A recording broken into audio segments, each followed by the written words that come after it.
Do you feel fulfilled in life?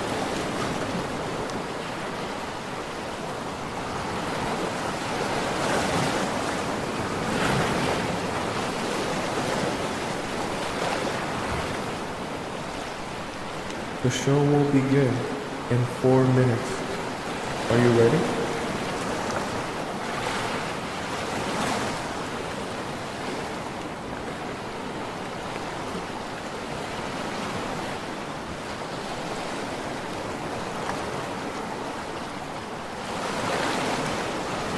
When was the last time you felt betrayed?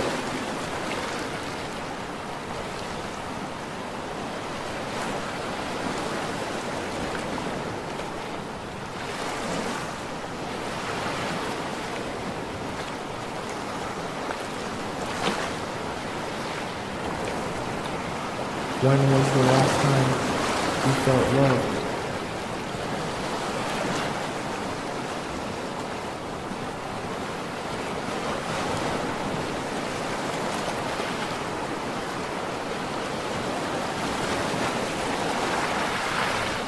The show will begin in 3 minutes. Are you ready?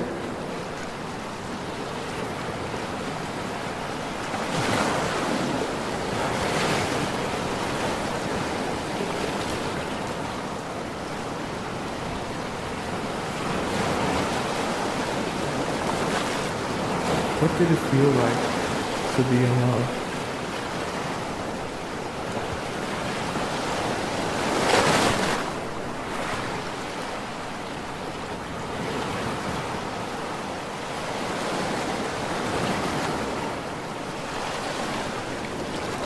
What is the most painful part of being in love?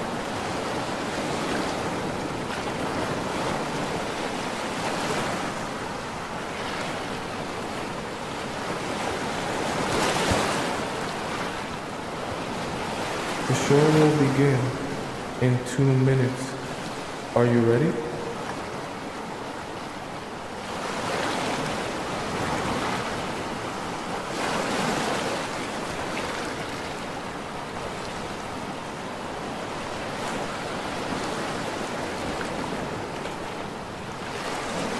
Are you ready to be transformed?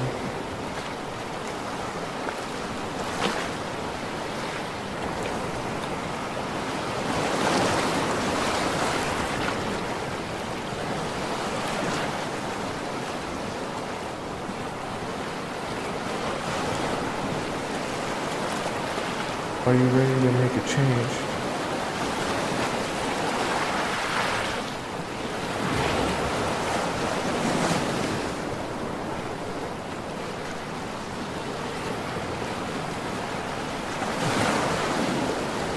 The show will begin in 1 minute.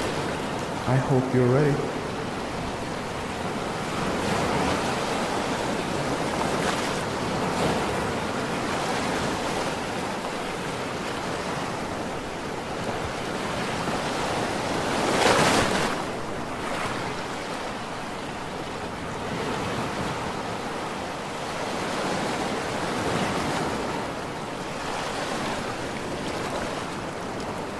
The show will begin in exactly 30 seconds. Get ready.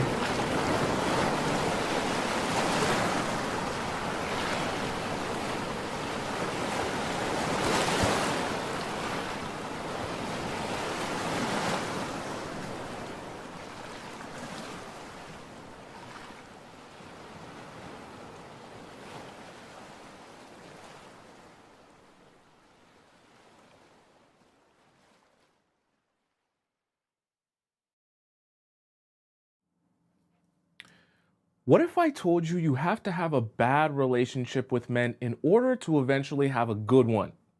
But what if I also told you if you choose to learn from others' mistakes, then you can avoid having to go through those horrible lessons in your own dating life? If you would rather learn it than go through it, then join me on today's show where we'll be discussing 5 harsh truths about men women learn too late. That way, you can experience it without ever having to go through it. Okay?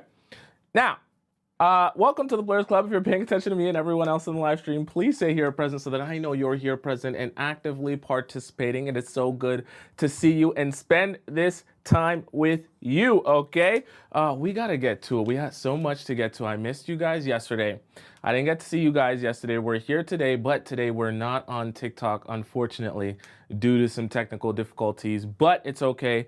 Next week, we're going to be back on TikTok. It's just going to be for the rest of the week, only YouTube today, but you're still going to get me here with you. Hopefully all the TikTok people are able to transition themselves here as well. How are you guys all doing today? We got Tracy Niles, one of our YouTube channel members in the YouTube chat. We got Great Fortune Cookie, one of our amazing channel members. Mary Kim is here. Null is here. Jazz is here. Deez is here. Ashley B is here. Ziana is here. Humble is here. Let me scroll up. Let me make sure. I want to see who is really, waiting on me, because I know a lot of y'all were waiting yesterday too. And here the entire time. So I appreciate all of you guys. Isa is here. Kalia is here. Welcome all you beautiful people. Electric Feel is here. So glad to have all of you here. And I appreciate those of you who were waiting patiently yesterday for me as well. I'm so sorry that I couldn't make it yesterday, but we're here now. Nicole Cottom is here, one of our amazing channel members as well. And of course, Missy America holding us down. All right, let's get started with today's show. We're going to have extra fun today because it's, we didn't get to have fun yesterday. And today we're just on YouTube, so we're going to have a little bit extra fun since we just on YouTube today. No TikTok chat. You guys are going to get a special treat on YouTube. All right. Let's hop into number one. And what I want us to take away from today's show, because these are all going to be harsh truth. Damn, the marker, it's not my grip. It's slippery because I have lotion on. Don't worry about it. Anyways, number one, okay, that we need to talk about, and I want you to understand about men. And I'll be honest with you, all of these are going to be painful, but it's good that they're painful. You'll learn something from them. We're going to have a discussion about nice guys, okay? Because there's something that's happening that I'm noticing in the Players Club, because I read all your comments and I listen to what you guys are talking about in our Discord. Well, I watch what you guys are talking about in our Discord, and how we're all kind of understanding and taking this information in. So there is something very important that I want to address with you all about nice guys. Because one thing that I'm noticing is there's this idea that only one particular type of man is the type of man that I want you looking out for in your relationships and in your talking stages. Meaning, when we talk about all of these things in the Players Club and I tell you what to look out for, what to avoid, you start to build in your mind, okay, I'm avoiding this particular type of man, AKA the bad men, right? And the bad men will do things to you, right? Like they'll ghost you, okay, right? They'll use you, right?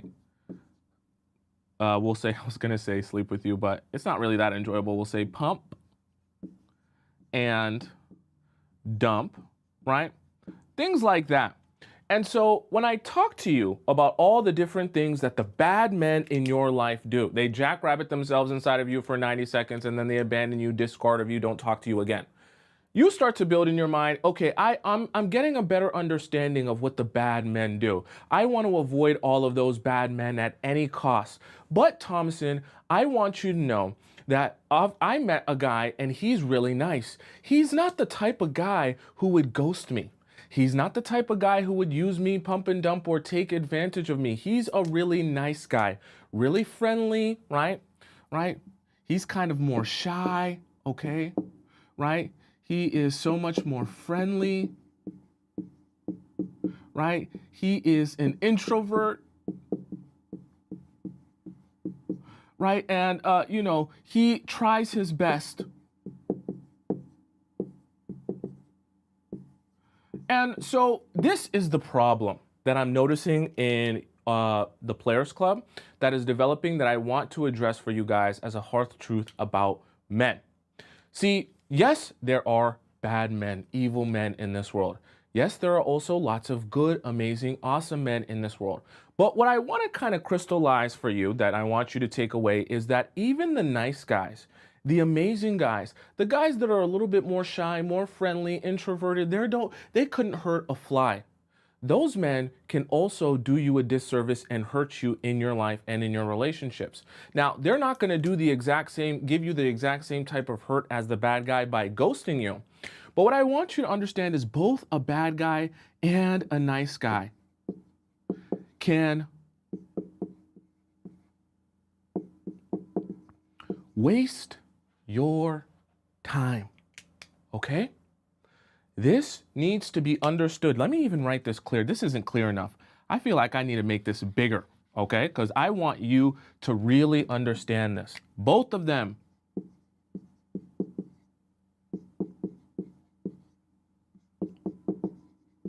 The reason I say this is because sometimes you're going to meet a nice guy. And this is the hard truth about men.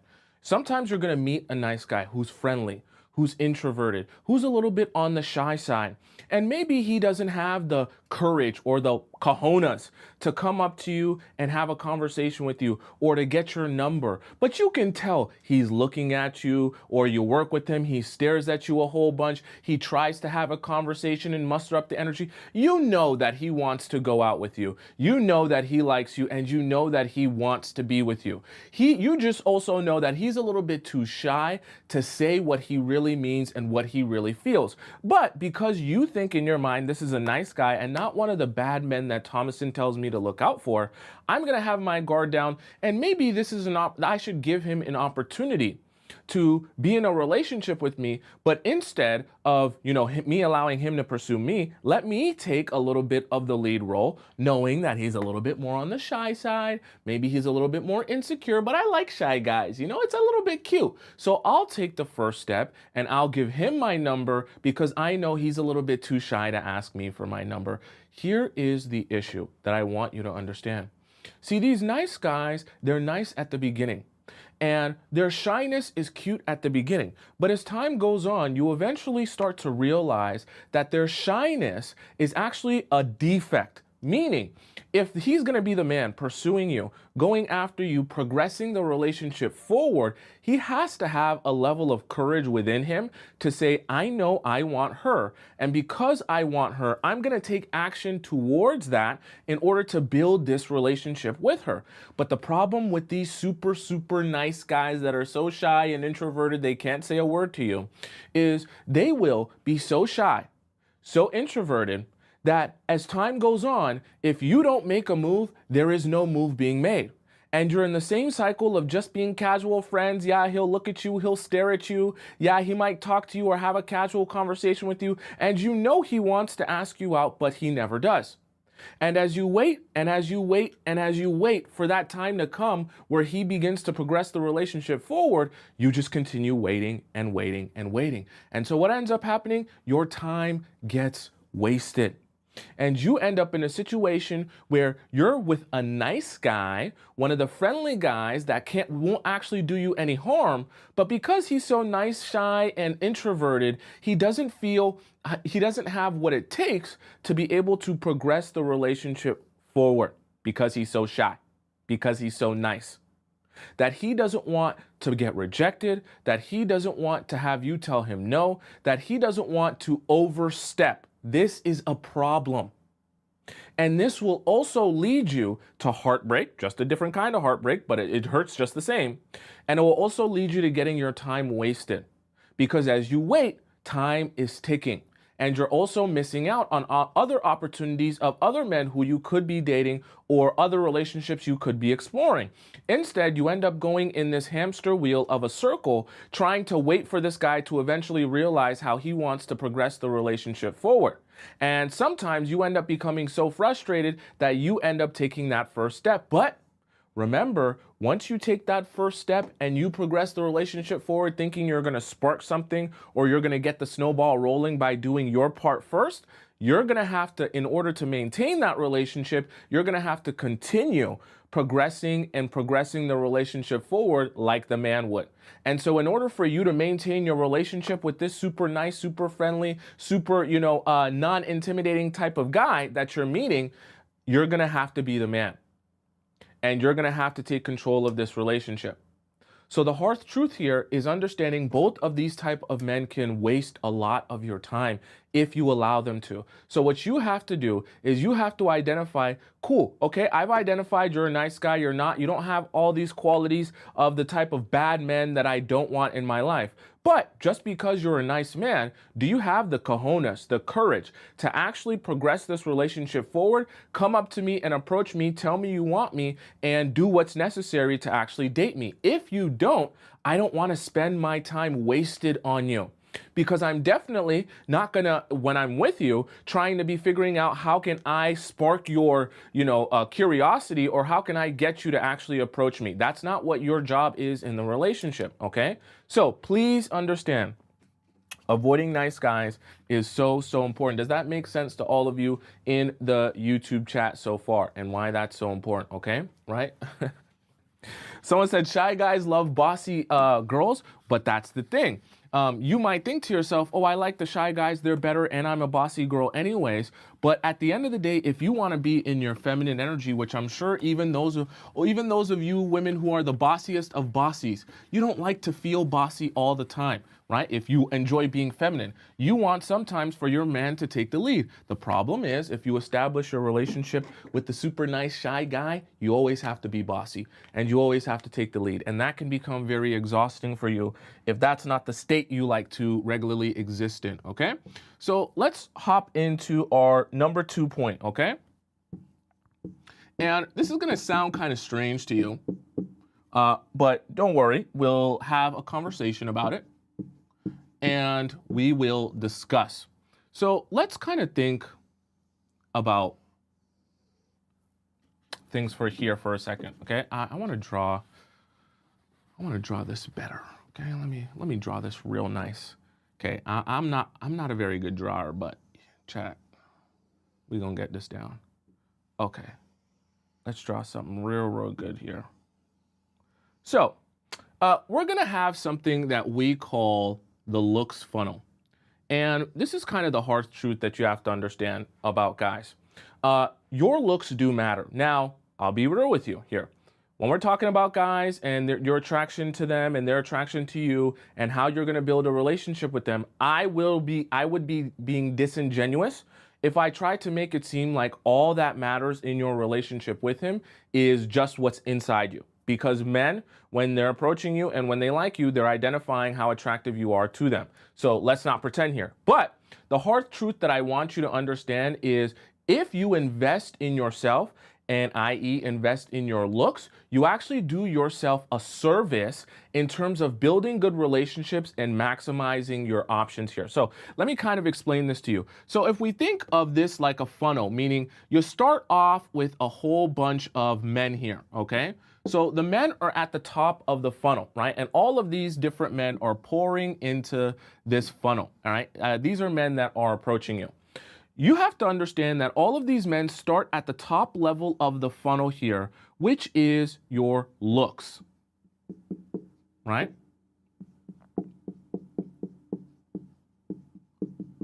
And the reason they start up here with your looks is because before they know you, before they meet you, before they can even get to know you, they have to have some sort of desire to want to get to know you. And if they don't know anything about you, they don't know even if they would like you, they have to go off something that strikes their eye. And what's going to strike their eye? Your looks, right? Your dump truck, your yitties. Now, I know you guys can't really control your dump truck or yitties. Your face card, right? They always say, nowadays, the kids are saying, oh, my face card never declines, right? So all of these things do matter because this is the top of the funnel when it comes to men approaching you and whether or not they want to get to know you. Now, I know all of you have amazing personalities, but what I want you to start thinking about your life and your relationships in terms of attracting the maximum amount of partners. Putting your energy in the right places is so important Because if the top of the funnel is your looks or your attractiveness, before we get into all this other stuff, right, as you're gonna see, we're gonna write it out, it's so important to understand that you're investing your energy in the top of the funnel first, and as well as other things, but because that is the first thing that the men are perceiving. So like, let's hop into the other parts of the funnel, okay? So after you have your looks and your attractiveness, okay, then you have, after he ends up actually coming up to you,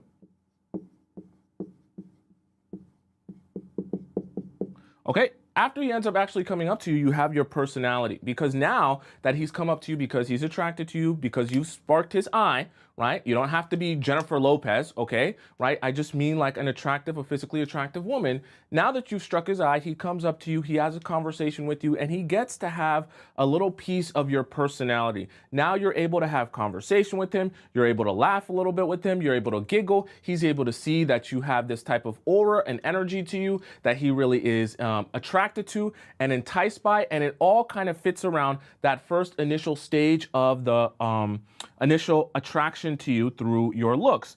Then we get to after he sees your personality and he sees that he likes you and likes the way you carry yourself so far, he wants to spend more time with you, okay? So this is where he starts asking you out on dates, he starts dating you more, he starts getting to know you a little bit better, he starts experiencing you in your totality, seeing that you have so many layers to you, right? Your own experiences, your life, your goals, where you've been, where you want to go, your future, all of the things that consist of you, right, as he's spending this time with you. And then he gets a lot closer to what we can describe as your soul, right? We can also describe it as your character.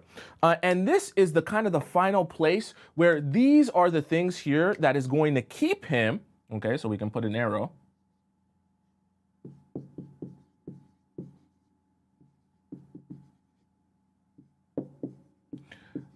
This area right here, your soul, your spirit, your character, this is what's going to keep him in a relationship with you, right? This is what's going to keep the attraction going. This is what's going to keep the spark going. This is what's going to keep his interest throughout the years that the looks maybe fade a little bit on both of your parts. And, you know, you guys are still intense and attracted and have that fire within you, not because of what's up here, but because of all of the substance down here.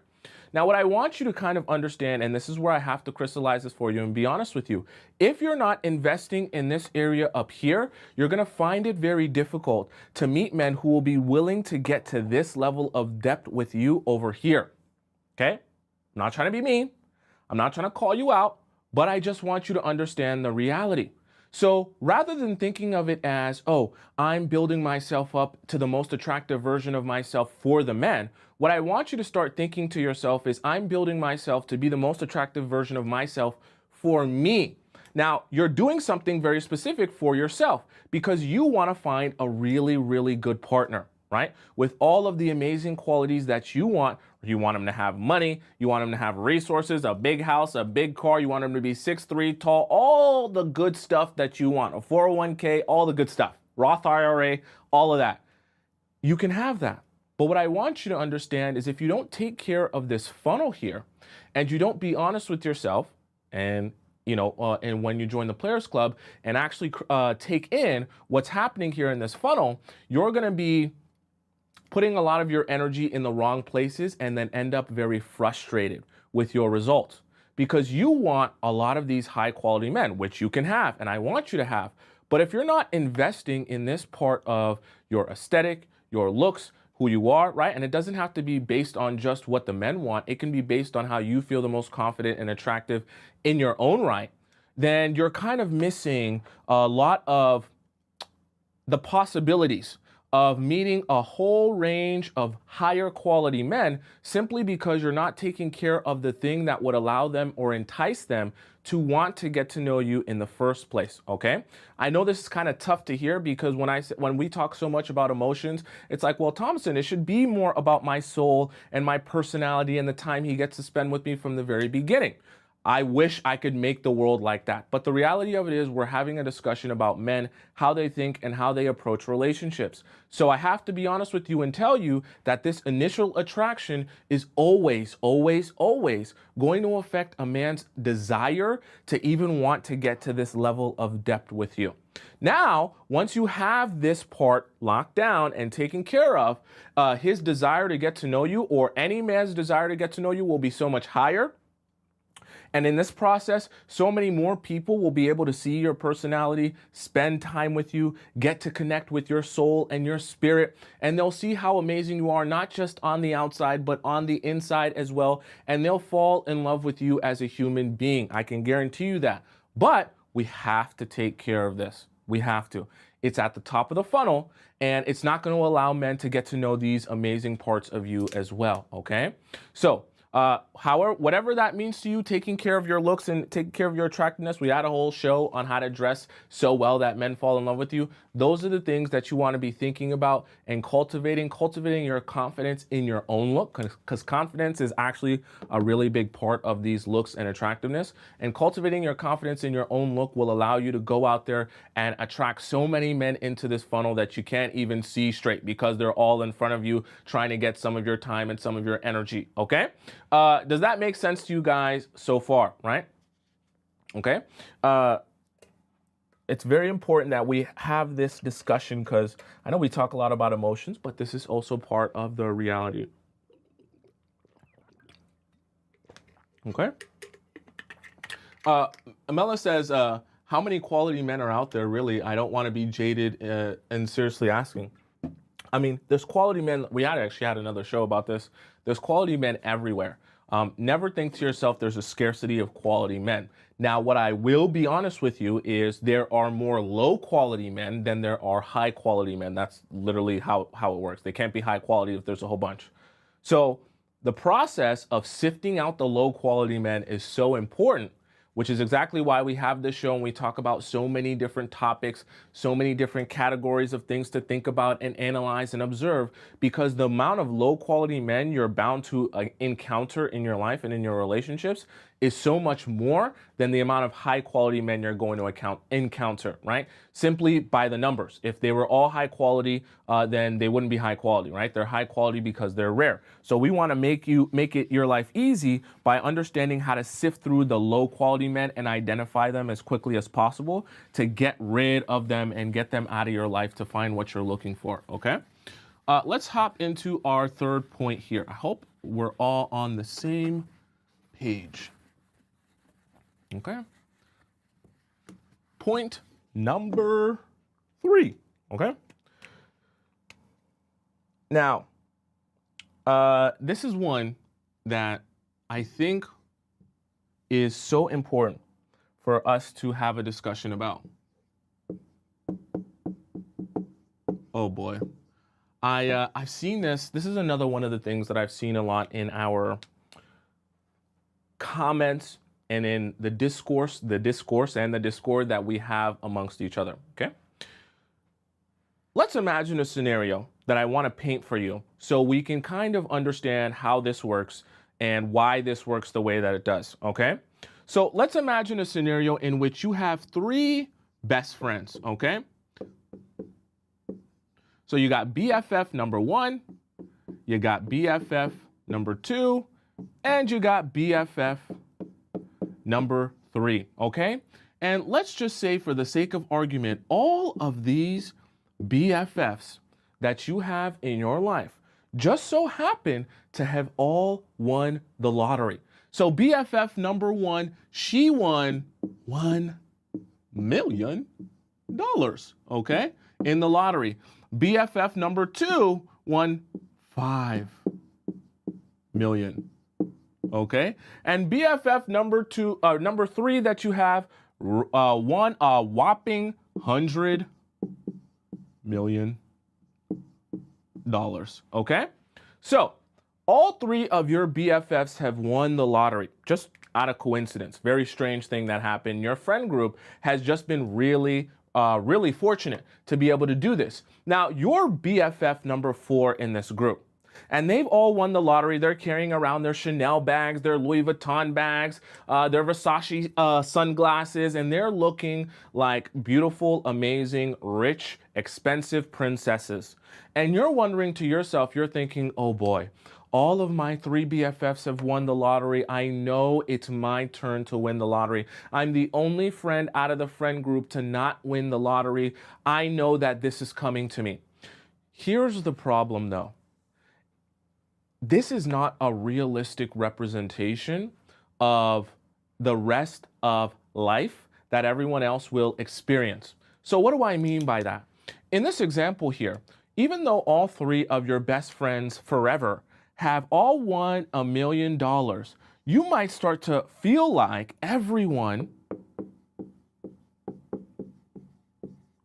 wins. Oh boy, it's so easy to win the lottery. Everyone gets a chance to win the lottery. You win the lottery, you win the lottery, you just go and buy your scratch off tickets and you'll be a millionaire in no time. Why? Because all of your friends in your small friend group have won the lottery. So your belief is, I don't have to work. I don't need to build a business. I don't have to do anything except continue playing the lottery and I will eventually get there. But here's the reality. All of your friends are on the outside because the majority of people that are in this circle, in this bubble right here, right, which is the majority of people, they never win, right? And we can arrow here. This is the majority, right? The majority of people never win the lottery. And so just because your friends all fit in this small pool of people who didn't have to work, build a business, or do anything, they just played the lottery and won, that doesn't actually mean that your statistics or the possibility of you winning the lottery is any better. In fact, the possibility of you winning the lottery is actually very, very low, especially considering your friends have all won it, okay, right? The chances of all four of you being around and winning it is very, very low. So the reason I say that is because your mind can begin to get skewed by hearing outlier stories that there's no work to be done. All you got to do is sit back and relax. So let me kind of connect this to what I've been seeing and what I want to address with you all as a harsh truth. Some people that you might meet, whether it be friends, whether it be family members, your mother, your sister, your best girlfriends, they might tell you, look, you don't need to do any work for a relationship. Stop all of this strategizing. Stop watching all these videos. Stop trying to understand men and know what they think and going on your dates trying to figure out and decipher and decode. Just let go and don't worry about anything and everything will come to you. This is a mistake. You need to realize that even your friends and your family that have these great relationships, because this is where it kind of stems from, and this is where I want to kind of point you to. You could have friends that will tell you, hey, I am in a situation where I didn't have to do anything for my relationship. I didn't have to beg him. I didn't have to say anything. I didn't have to strategize. I just literally just showed up one day. He met me. We had a great relationship. We slept together on the first night and we were in love for the rest of our lives. So don't listen to what Tomisin says. Don't listen to what anyone else says about relationships or how to build them. All you got to do is do absolutely nothing. And one day you'll find the love of your life and you just meet him, love him exactly how you want to love him, and don't worry about anything else that goes on. The problem with this is those are outlier stories, meaning those might be people that won the lottery. Some people might have slept with their boyfriend on the first night and it worked out. Some people might have met their boyfriend at a club or a bar sloppy drunk and it worked out. Some people, might have never had to strategize or go on a dating app, or they met a guy on a dating app and they just dated from the very beginning and they never had any issues. The problem though is those are outlier situations. And even if your best friend is in one of those situations, even if your girlfriend, your mother is in one of those situations, right? Or anyone in your life is in one of those outlier situations where they didn't have to do any work, no strategizing, just meet someone, have it work, don't put any effort, and it just happens. That doesn't necessarily mean that that's going to be representative of your life and your relationships. So number one, don't get frustrated because you have to strategize and work towards your goal of having a happy relationship. And also, don't allow these outlier situations to convince you that there's no strategy involved in dating. Let me be very, very clear. Let me be very, very clear with you. There is always going to be a strategy involved with dating. If you want to have success in your dating life, you must strategize in order to see that success. If you choose not to strategize, you'll be throwing spaghetti at the wall and be frustrated because sometimes things go well, sometimes they don't. But you never understand how to consistently make things go well because you don't know what you're doing wrong and you don't know what you're doing right. So you don't know the things you should eliminate or change, and you don't know the things you should do more or add to your dating life in order to have a better experience. So please, I beg of you, never ever take too much heedance to these outlier situations that will have you believing that you don't have to strategize or put in any effort into dating. Because if you want to find your life partner, there are so many, and if we even talked about it earlier in someone's question, there are so many horrible, trash, and even nice men that will just waste your time out in this world. And just because your girlfriend or your mother found the love of her life the first time and never had to date anyone else, never had to go through any situations, never even had to get on a dating app, that doesn't necessarily mean that you should stop strategizing in your dating life in order to have a good dating life. The more knowledge and information that you have, the better it is for you because you will become more aware, you'll get played less, and you'll waste less of your time. Okay?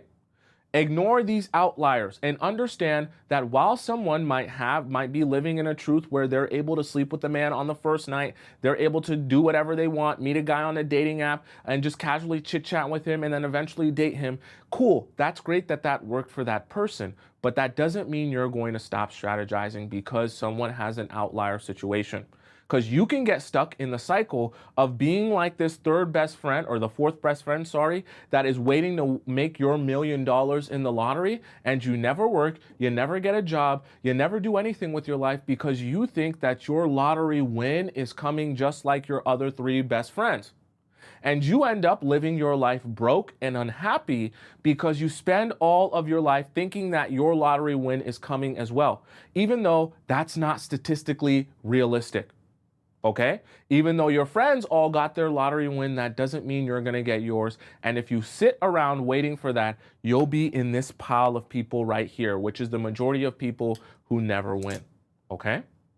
Have to be honest with you all about that and why that's so important to realize. Does that make sense to you guys so far? Okay? Right? Someone earlier says, Blair says, Blair says another thing to consider is that we don't live in a forgiving world anymore. Outlier situations won't work anymore. This is extremely rare now in the present. It is true. There's a lot more access now. We connect with each other a lot more now, and you're going to meet a lot of different types of people now. So it's very important to never forget strategizing is always the way to go. Outliers are great. And I'm not saying that you can't possibly experience an outlier situation, but we're in the Players Club to actually give you tangible information that you can use whether or not you experience an outlier situation or if you experience what most of everyone else is experiencing, okay? So just remember, what we're trying to prepare you for is the ability to find a good relationship, whether it stumbles across you or you have to strategize for it, right? At least you'll have the knowledge and the skill set and the information necessary to have a good relationship with either hand that you're dealt, okay? Let's hop into number 3? Okay, let's hop into number 4.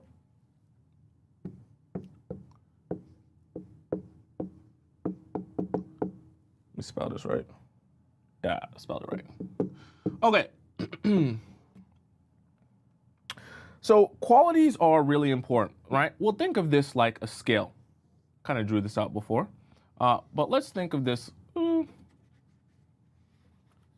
me make it like a little bigger. We think of this like a scale here. So you got this here. You got that here, right? You want to think of this like a scale because what I want you to kind of take in with relationships and with men that you must learn. Some qualities are more important than others. So, for example, right?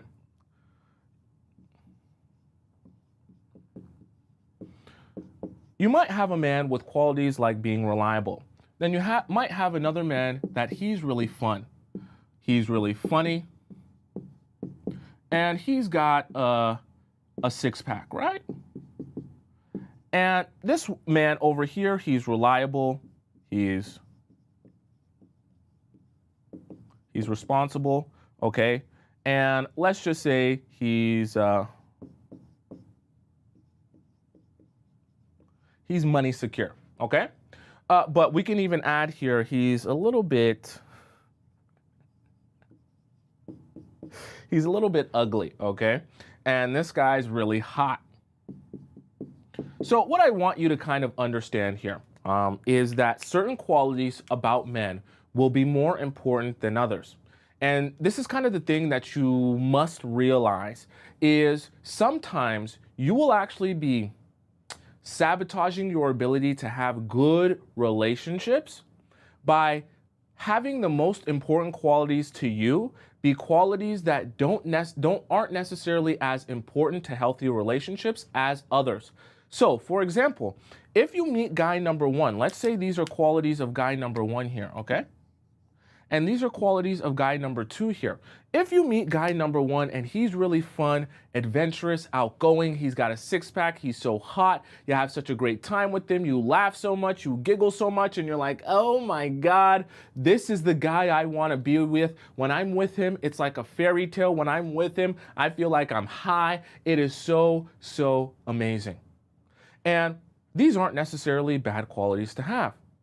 But if the qualities that he has that are the most prevalent in his personality are these, but he doesn't have a lot of these qualities, which guy number two has, right? He's reliable, he's responsible, he's financially secure, and maybe he's a little bit medium ugly. What you have to start rethinking in your analyzing of men is putting your qualities and the character traits that you're observing of a guy on a hierarchy, meaning there are certain character traits and qualities that should be more important to you and heavily weighted than others. Being fun is great. It's awesome. It can keep you young, right? Being funny is fun, great, and awesome. However, being fun and being funny is not going to pay your bills, right? It's not going to get you a nice house. And it's not going to get you a nice luxury car that you want to drive around. You know how you probably want to drive either that G-Wagon or, you know, what's that car, that Porsche? Is it a Cayenne that all the moms be driving? You know, the soccer mom Porsche that all the women be driving, right? That's not going to get you that by going with the guy who has the qualities of being fun and funny. So the thing that I want to help you understand about men, right, as you're going to meet some will be good, some will be horrible, and some will just be okay. In this whole entire process, you're always going to be evaluating. What are the most important things to me? What do I need for a good relationship? What do I need for my future? And what you have to get good at doing is understanding that, yes, there are qualities that I do enjoy. There are qualities that, you know, do make me more attracted to someone or just, you know, make me have a better time with that person. But what I need to focus on is the qualities that are most important for what I really want, which is a long-term, sustainable, happy, healthy relationship. And those are the qualities that I need to take the most seriously and make sure are present in the person that I'm dating before I worry about all of the other qualities. Because the real truth of the matter is, yes, you're going to find people who are great and awesome. And you're going to find a lot of people who are not so great and not so awesome and not what you're looking for. But when you're evaluating, is this person close to, or at least having the qualities that are the most important to me, then you also can answer to yourself, okay, of the qualities left that, are maybe not so important, right? Does it matter if they have those? And can I continue to have a healthy, happy relationship with this person if they don't possess some qualities that I would like someone to have, but aren't necessarily important for me having a good, happy, healthy relationship? Are you following what I'm saying? Okay? Right? And so I'm not telling you what qualities should be important to you, but what I want you to get good at doing is saying to yourself and knowing for yourself what are the qualities on your hierarchy that are you can't compromise on, that you can't work with, that you can't, kind of massage or maneuver or be okay with not having, and what are the qualities that are, you're a little bit more lenient on, okay? So for example, meeting a guy who's super adventurous might not be super high on the top of your list of qualities that are really important. You might like a guy that's adventurous, but if you meet a guy with these qualities that just doesn't so happen to be adventurous, you'd rather take the guy with the qualities that isn't adventurous but has the qualities that are the most important to you than the adventurous side that, yeah, you can have it, but if you don't have it, it's not going to affect your ability to have a good relationship. So this is part of the analyzation process that you should be doing when you're meeting men and evaluating them. Because remember, you're supposed to be spending the rest of your life with this man. And that starts from the dating stage. So you always have to be in the business of evaluating what is working and what is not working, okay? You have to be evaluating what do I need and what is not so important. Okay, and that's very important to understand in terms of knowing what you're looking for. That way, when you're dating men, you don't end up in a situation where down the road, you're 5, 6, 7 years, or you're getting engaged now and you're thinking, damn, I got a guy who's really adventurous, but that man don't know how to handle bills. What am I going to do now? Because I have to live a life with this guy. Right? Or, yeah, I got the guy with the nice six pack, but I have a guy who can't take accountability. And I have to be married to this person. I'm going to be pulling my hair out by year number 2. And that can start to become a very tense situation when you realize the qualities that you needed for a marriage are not the qualities that this person you're marrying actually has. That's a really tough position to be in, okay? So those are things to be thinking about when you're dating men. Does that make sense to you guys so far, okay? I think I'm going a little bit fast. I think I'm making good time, all right? I think I'm making good time. Right? I see some of you guys are being funny in the chat. All right, let's hop into number 5. Point number 5 here that I want us to discuss. All right. Now, in point number 5, it's going to sound really strange.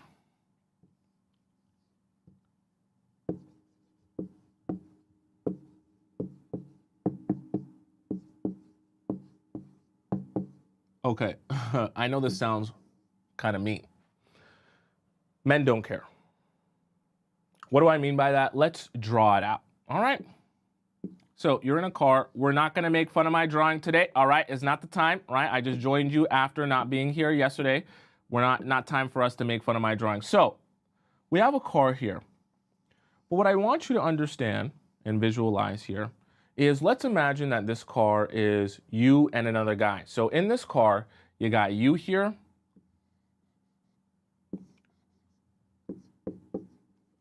And you got the man here sitting in this car. And this man that you're in the car with is driving you around in this car. He's in the driver's seat and you're in the passenger seat. And you guys are going around in this car. You're going in circles. You're doing donuts, okay? You're having so much fun. It's a nice day outside. Your hair is blowing. Let's say it's a convertible or whatever, right? And your hair is blowing. You just feel so good. He's doing donuts in the car and you're going around just so carefree, having so much fun, living such a good life. And you're driving around and he's going around doing the donuts. He's doing this. He's coming back around. It's so much fun. The tires are screeching. You're just having a good time. And after an hour, you're still doing donuts. After 2 hours, you're still doing donuts. After 3, 4, 5 hours, you're still driving around in circles. And eventually you say, look, I'm having a great time. The wind has been blowing in my hair and I'm enjoying driving around with you. But I was actually thinking at one point, do you think that maybe instead of us just going around in this parking lot here, all right, let's imagine you're in a parking lot.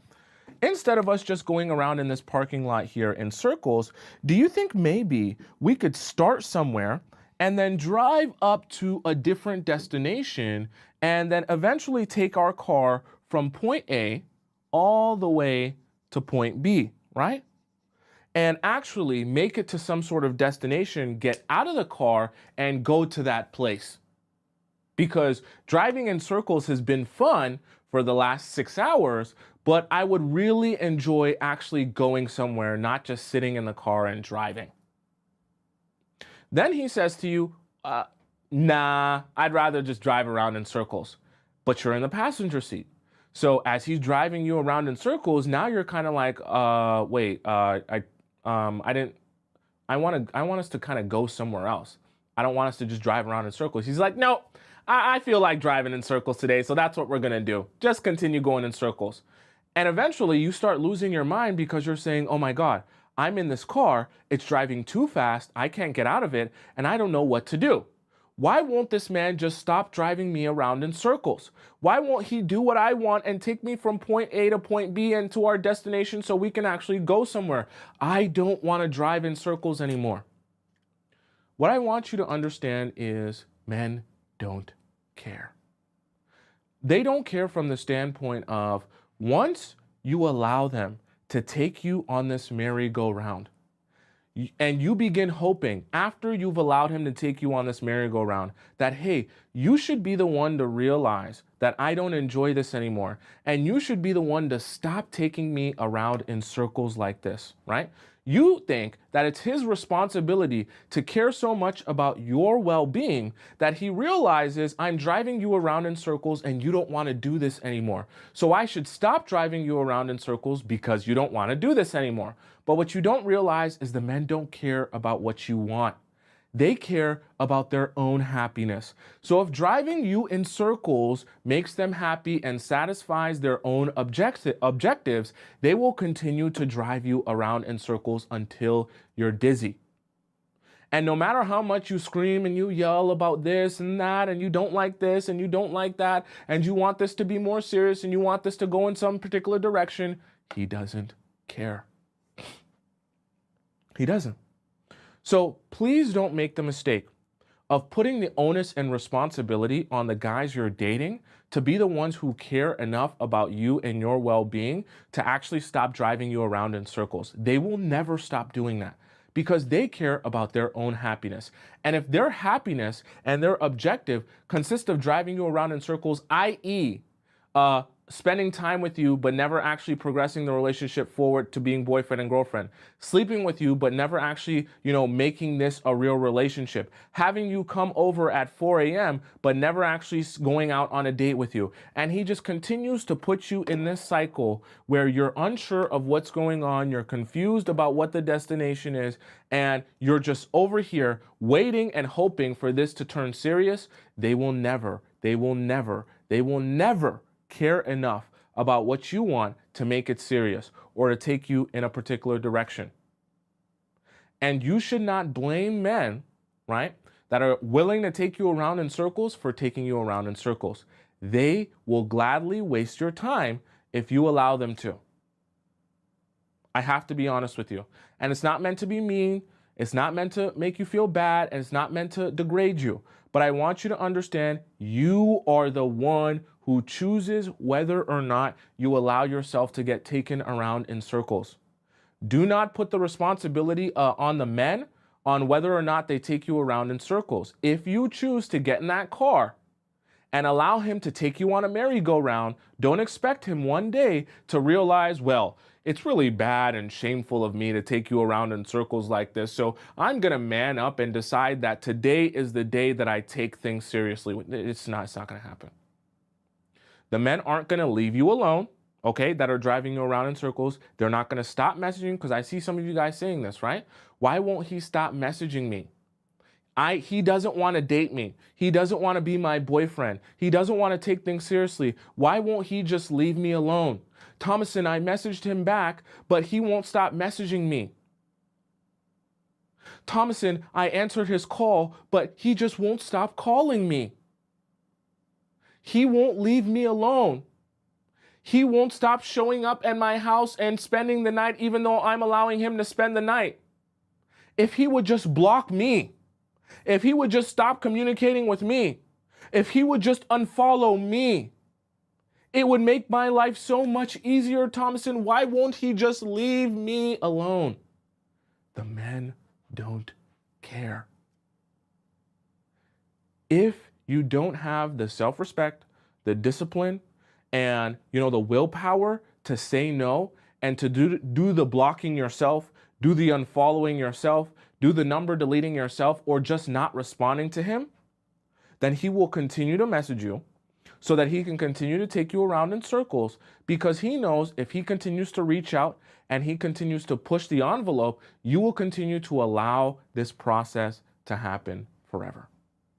Please don't assume that the men care enough to stop mistreating you when they're mistreating you. You have to care for you enough to stop the mistreatment. Okay? I have to be very clear with that. Now, do all of those 5 points make clear sense to all of you? Do you guys have any questions? And lucky for you, YouTube chat, you guys get all the questions today because it's only YouTube chat. Do you guys have any questions about what we just discussed here today with the circles and all the things about the harsh truths of men, right? Flower says men care, but boys don't, right? Yes, but what I want you to take from this point, at least, is that you need to care the most about your own well-being, okay? And you need to protect yourself first before you worry about why is he continuing to message me when he knows he's just going to take me on a merry-go-round, right? That's what I want you to take from now. Of course, a man who really cares about you will actually care about your well-being. I'm not saying that men in general don't care about you, but the men who are using you don't care enough to stop using you, okay? Noel says, my ex saved me the burden to break up so we wouldn't waste any more time. Tommy is right, though. You have to look out for yourself. You do. You really have to look out for yourself in relationships, and never assume that, especially when you're noticing someone is kind of taking you for a ride, which is kind of a perfect analogy, taking you for a ride and not really being very clear with you. You can't expect that person that hasn't been very clear with you, leading to all the confusion, to all of a sudden want to provide you clarity, especially when the confusion has allowed them to continue playing you. Excuse me. And that can also be an ex as well, that I want you guys to understand. That can happen with an ex from the standpoint of sometimes an ex will break up with you, or you guys will go on some sort of break, and your relationship will go from being an established relationship to being this confusing state of we broke up, but we're still hanging out. And because we hang out, you still kind of treat me like a girlfriend sometimes, and I still sleep over and we still sleep together, but we're broken up. But now I'm angry about you talking to other girls because it doesn't feel like we're broken up, but we're not, in the same relationship we once were. So then those guys that were once your partner or once your lover can begin taking you around in circles and just confusing you because you don't know what is what. And you don't know what the status or the state of your relationship is with that guy, okay? And that can happen even in a relationship that goes from being a relationship to being just this confusionship, okay? Does that make sense, right? Someone said, what happened to TikTok? It's a glitch on my computer. If you're in our Discord, you'll see I sent a video of my setup. It's a little glitch in my computer where putting up the TikTok live stream is just messing up the computer, but this is my old computer. My new computer is getting built, and so it's actually in the process. I just gave them the last couple of pieces today, and it should be ready for tomorrow, but it's actually going to get implemented into the show next week. So the next 2 days is just going to be me in YouTube, and then on Monday we'll have everything fresh, new, set up, ready to go, no problems, no issues. Okay. Kareen says, can there be a friendship after A relationship? So you mean like breaking up with someone that you were once in a relationship with and then becoming friends after that? I would never, never, if you're asking me, I would never advise any of you beautiful, amazing women to ever do that, because that's a recipe for disaster for you to continue being attached to someone who you slept with, were very intimate with, very close with emotionally, that man now has an excuse to say, okay, we're friends now, right? So I can date whoever I want now, right? I can sleep with whoever I want now, right? But you know, me and you have history. Why don't you come on over to my house as a friend and we'll just drink some wine as friends and we'll just sleep in the same bed as friends and I'll just jackrabbit myself inside of you as a friend, okay? But you're attached to that man. So it's very hard to say no to that guy who is now your friend that was once your lover. Very easy way to become confused and then to give a man his cake and have him eat it too. Okay, right? He's got the cake, he's got the icing, he's got everything he wants, and then he's got no commitment, right? The reason I say this is because friendship sounds so good in theory when you think about, oh, me, I'm such a Thomasin. I'm different. You don't know me. I have no emotions. I'm able to shut my emotions off like that. I'm not like any one of these other girls who be crying over boys. I can turn my emotions off in a jiffy. Think that. Think that. When it comes to a guy that you were dating, that you once loved, it's very hard to just turn those feelings off. I don't care how much of a supervillain you believe yourself to be, or how, you know, how much game you think you can run. You will get attached to that guy because you've been attached to that guy, and you'll find yourself in a state where you're jealous or upset about the fact that now he's sleeping or exploring other relationships and you're a friend. What's the point? Okay? Right?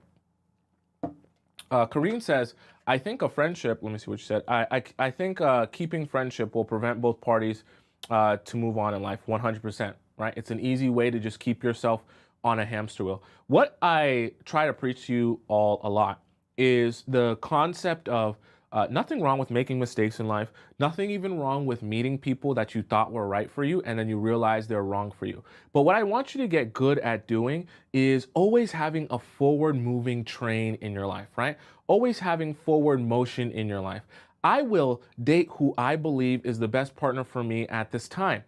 If there's new information that comes through experience, or I learned something new about you that I never knew before and I realize you're not the right person for me, I immediately focus my energy somewhere else or back on me, and I move my train forward and I leave you behind. Right? It's not that I'm angry at you or upset by you, and I'm not going to waste a whole bunch of time going in circles with you.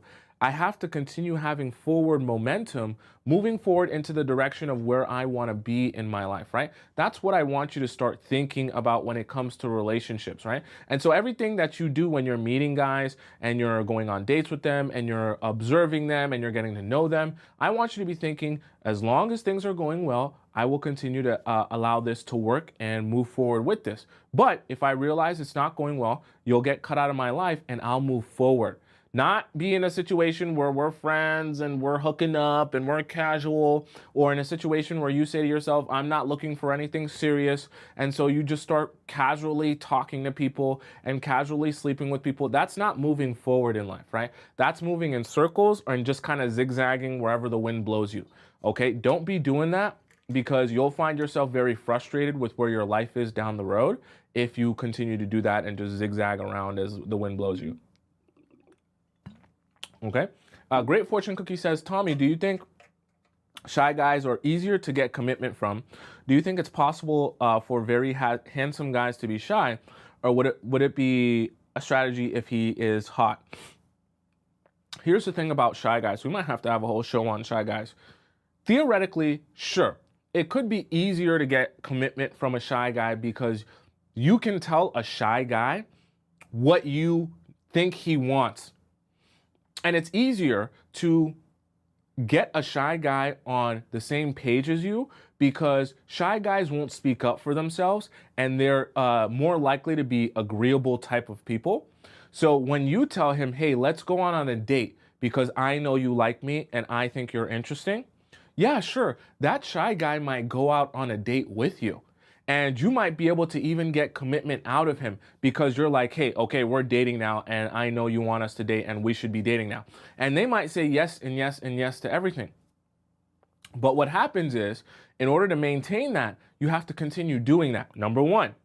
Number two, what can happen with shy guys as well is they stay quiet and go along with everything that you want. And then 5, 6, 7 years down the road, he blows up on you. And you're wondering, why is this guy blowing up on me? And he starts bringing up all of these different events and things that he never wanted to do, that he was super upset about, that he was super angry about, but he never spoke up for those things in the past. So you never knew that he actually felt this way. The entire time, he just spent that time being quiet, not speaking up for himself or what he wants.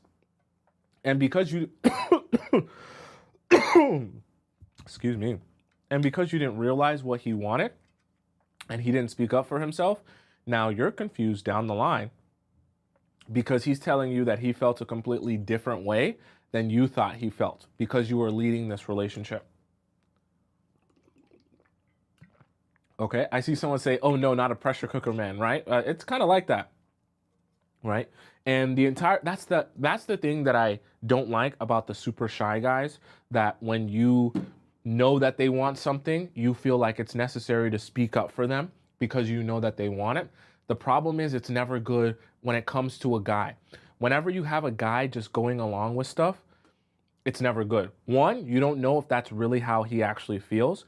And number two, some of those really shy guys that go along with what you want will begin to resent you, and they'll resent their life with you for going along with what you want. That's actually, as weird as it sounds, it's actually one of the reasons why a lot of guys end up having these midlife crises. Okay, if you think of the psychology of the midlife crisis, they get to a stage in their life where they want to start doing things that they should have gotten a chance to do when they were young. They want to buy a sports car. They want to start dating a 21-year-old. They want to go to the clubs. They want to feel young again because some part of them feels like their youth or that period where they should have been doing all of this young adult 21-year-old stuff was robbed from them, whether it be because they got married early, whether it be because they got with you, who you kind of led the relationship and he didn't get a chance to do the things that he wanted. And so the whole relationship with you ended up being, you tell him what car to buy, you tell him what job to work, you tell him where you wanted to live, you tell him what house to buy, right? And so he just goes along with it. Then he gets to a point in his life where he's like, damn, I'm literally about closer to dying than I am to living. I got to start doing all the stuff that I wanted to do when I was young. And a lot of those guys end up having midlife crises because they weren't speaking up for what they wanted when they were young, and they just went along with a whole bunch of stuff. Now they're trying to undo that by doing all the things they really wanted to do. But the problem is, at the time when you're 50, it's a little bit inappropriate to be doing the things of a 21-year-old man. Right? Which is why they call it a midlife crisis, because the way you're trying to live your life is not congruent with the place you should be mentally and emotionally at that time in your life, right? You can't be 50 still trying to live your life like a 21-year-old. It's very inappropriate and it doesn't work right, okay? Does that make sense? Very important for to avoid that and avoid being in a relationship with that. You want to find you a man that knows what he wants and can speak up for what he wants. That way, when you're in this relationship with him, you can ensure that he's in this relationship with you because he wants to be in this relationship with you, not because you made him go along with it. I'm telling you, you'll be shocked. Someone said it here in the chat. Mela said, people pleaser, afraid of confrontation, no courage guy, no thank you, pastor. The people pleaser guys, that is what they are. And that's what they usually turn into as men. Right? Because when they're a people pleaser guy, they just want to go along with whatever the girl says. And sounds cool in theory because, yeah, theoretically you might be able to get commitment out of that guy. But what is it worth when down the line he resents you? And then he starts speaking up for himself and saying, oh, well, I didn't want to do any of those things that we did. I don't want to live here. I didn't want to have these children. I didn't want to buy this car. I didn't want to do this job. I did it all because you told me to. And now I want to live my life totally different. I want to be 21 again. Trust me, that ain't going to work. Okay. Henya says, I don't care how masculine a guy is, he has to have a big one. Wait, what? Seems he has to have a big one. A big what? A big what, Henya? Oh, let me acknowledge one of the donations here. I didn't get a chance to acknowledge the donations from yesterday because I know you guys did donate yesterday, unfortunately, before I even got on the show. So I wish I was able to see who donated yesterday, but thank you for the donations from yesterday. Nicole donates $5 in the YouTube chat. She says, and nice guy could simply be our perception, but end up not being reality. My ex started out that way, but ended up being a narcissist. It's true. Also, the nice guys could deceive you by being super overly nice at the beginning, but that's not actually his real disposition. And, you know, nice guys are cool and all, but nice guys can also waste a lot of your time. Okay. Right. Tori says, do men ever ghost or do they always come back? I mean, it really depends on the situation, right? He can ghost you if he got what he wanted, if he extracted from you what he wanted, and he might come back to you if maybe what he wanted from you, or he thought he didn't need you anymore in his life, he went out into the real world and realized it's not all sunshines and rainbows. Now that he realized stuff ain't sweet out there, he's coming back to you to try to get you back in his life, right? Does that make sense? Great Fortune Cookie says, I totally get why it could be a problem later. Like one of the points where Tommy mentioned the annoying personality traits that would become increasingly annoying with time. Yes, that's actually exactly right. And that's part of what we talked about in terms of weighting, almost like grading on a scale, the qualities that you're observing and analyzing in the guys that you're dating, and understanding, okay, what can I work with? And what are subtle qualities that maybe could manifest or grow into bigger issues? You have to, when you get really advanced at people analyzing, you'll get good at knowing, okay, you do this, you have this habit. If this habit continues, because there's a large chance that no habit is never just going to stay the same intensity for the rest of their life. If they have a particular habit, and especially if you notice that this is a kind of a bad habit of theirs, there's a good chance that that habit will maintain itself or increase over the course of time in your relationship. So if you're noticing that that could turn into something that's a big issue down the road, that could really be the end of your relationship, then it's probably best for you to avoid that altogether, okay? Right? If so, for example, if you're noticing the guy that you're dating has a drinking and a clubbing problem, don't think to yourself, oh, he's just young right now, so this drinking and clubbing problem he's going to eventually grow out of. No, no, no, no.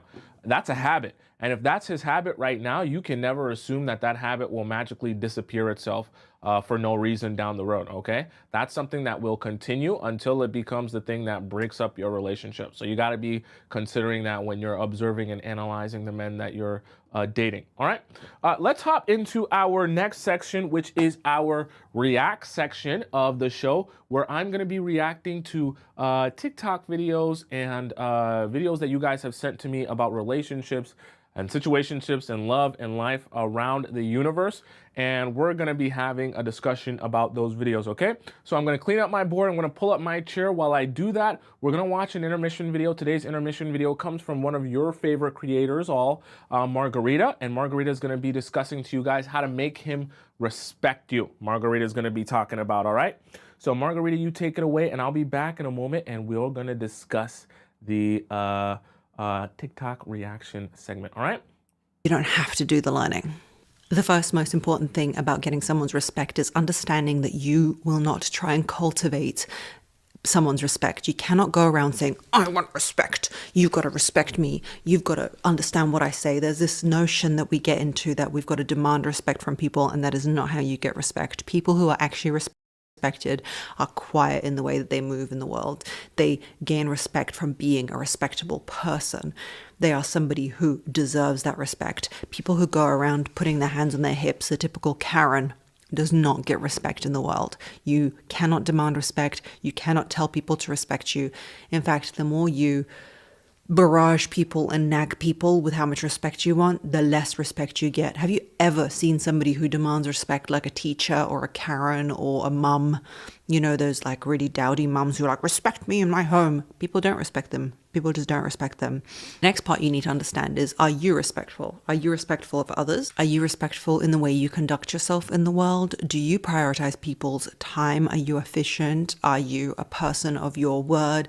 Do you honor what you say? Do you stick to what you're going to do? If you are not respectful, then you will not get respect either. It's a like for like situation. Number 3, and one of the most important, is when somebody does disrespect you, instead of yelling at them that they've disrespected you, you must distance yourself. A person who has respect from others in this world, and this especially applies to relationships, ladies, if he's not respecting you, your time, your boundaries, who you are in this world, then you must pull back. You must pull back your energy. You must pull back your attention. You must pull back your time. You must pull back all those things, as opposed to berating him and telling him in monologues and soliloquies and text messages and pigeons and writing it in the sky. You must pull back your energy. That is the only way that you will gain respect in this world. Number 4 is you must act like somebody who deserves respect. You need to model yourself on somebody. When you are not sure about how to conduct yourself in this world, whether it be you want to be a sexy person, whether it be you want to be a person who gets respect, whether it be you want to be a smart person, you need to start literally modeling those behaviors. And you might say, well, that's fake, but fake it till you make it. For example, if you want to appear smart in the world, you will start modeling someone who you believe is smart. And I am sure if you believe they're smart, they do a lot of educating of themselves in their life, don't they? They do new things, they listen to things, they educate themselves, they move forward, they read a lot. So just by you modeling that behavior, you will also become smart. Same with respect, same with garnering your own time and attention into what you want to do. Number 5, and this is very important. People who have respect from others don't let people change their emotional state very easily. A lot of anxiously attached people, like I used to be, like you might be if you've watched my previous content, and if you haven't, check it out with anxious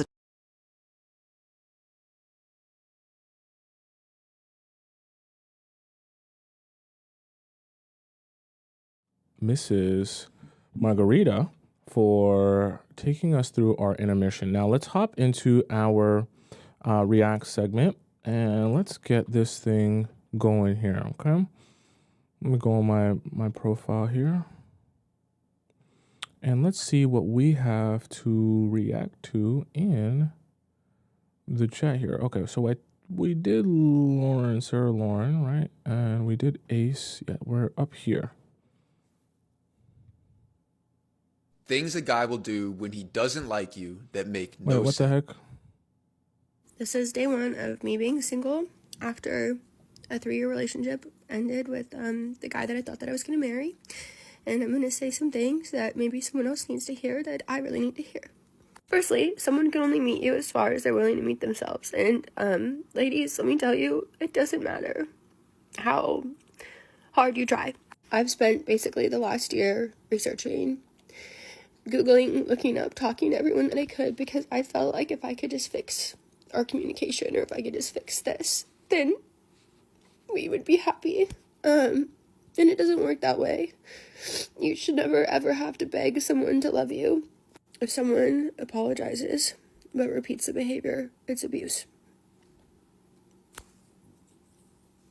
And just because you would never do something to someone doesn't mean that they wouldn't do it to you. Even though that's really hard to think about. And lastly, it's really important, don't keep secrets from your family and your friends. And talk about how you're feeling, and try to look at reality for what it is, even if it's hard, even if, that's your best friend, even if you would think that he would never do that to you because you never do it to him. I know she's not obviously finished here. That's another thing that I want to point out to you guys is so important in relationships is being able to include your families and friends, and don't allow guys to isolate you. I even talked about that on the show one time, because isolation can put you in a position where you can't judge actions for what they are, because you're so blinded by your connection or your attachment to that guy or that person.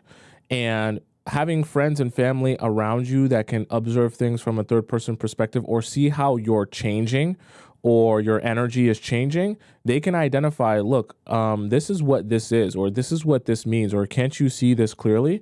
I know it sounds simple in theory, but sometimes when you really, if you're someone who really loves hard, you can even isolate yourself on accident without the guy even doing it, because you love that person so much, you just ignore all of the other things in your life except for that person. But that emotional isolation makes it very hard to deal with things. It's not reliable. It's not. Because the chances are, if, he was treating you like garbage for the last year or the last 3 years, however long you were together, he's probably gonna just throw you out like garbage too. And it's a big slam to reality. But again, just remember, it's not about you. And you got away, and you'll feel better. And it's not okay to be with someone who doesn't matter or doesn't care if you cry. I like that. I like that she's making this video to help. I do really think that that's good. And obviously we all get emotional as well. The part that I guess we could say I don't like is just because when he sees this, it's an opportunity for him to say, I'm really the guy, right? Like, I know it sounds really evil and really like crazy that someone might watch this and think, oh, wow, like I'm really the guy. Like, this is a good thing. But it's almost like an ego booster to see I matter this much to someone, that they are this broken over me. I know it sounds really weird. And I'm not ever going to say that you shouldn't feel emotions or be sad, because that's perfectly fine. But when you post it up like this, it just, men, I'll tell you this, men hate to see you doing better or your life moving forward after them. They love to see that even if they did do you dirty, that you're broken and in pieces, that you couldn't even date anyone or see anyone or be friends with anyone, that your whole life has just stopped without them. That is an ego boost to them, to realize that they matter that much to you, that leaving you or not being with you anyone and you anymore has actually broken them. So the reason I say that is, while you might feel emotions and be upset about things, I think you're better served talking to the people who love you than taking your problems to the internet. Now, I know the point of the video is not just for her to complain, it's for her to share what she feels with other people, but it's just a little bit of a side note, you know what I mean? Things a guy will do when he doesn't like you that make no sense. He will stare at you. And I already know what you're thinking. You're going to be like, well, I thought you said Someone said in the chat, weird, but I've had a man turned on by it. It's actually the exact reason why that happens. And let me know in the chat if any of you have been in that position where a man's been like turned on, or, seems to like it or enjoy it when you are like crying or really upset or really like broken. It sounds very strange, but it's such a control and a power thing to see that, wow, I really matter that much. that if a guy stares at me, that he likes me. But you gotta understand that there's two types of ways that a guy stares at a girl. The first way is if he likes her. He'll stare at her, and when she looks back at him, he'll either look away because he's nervous, or he'll hold eye contact and smile. The second way is if he doesn't like her, where he'll stare at her, and if you look back at him, he'll just hold eye contact, cold ass gaze, not looking away. This shows that he probably feels nothing about you, because if he liked you, he would feel some type of way looking into your eyes. If when he stares at you, there's no reaction on his face, not even a twitch, not even a little hint of a smile, yeah, it's over. He will sit That, or he's just a serial killer, but yeah.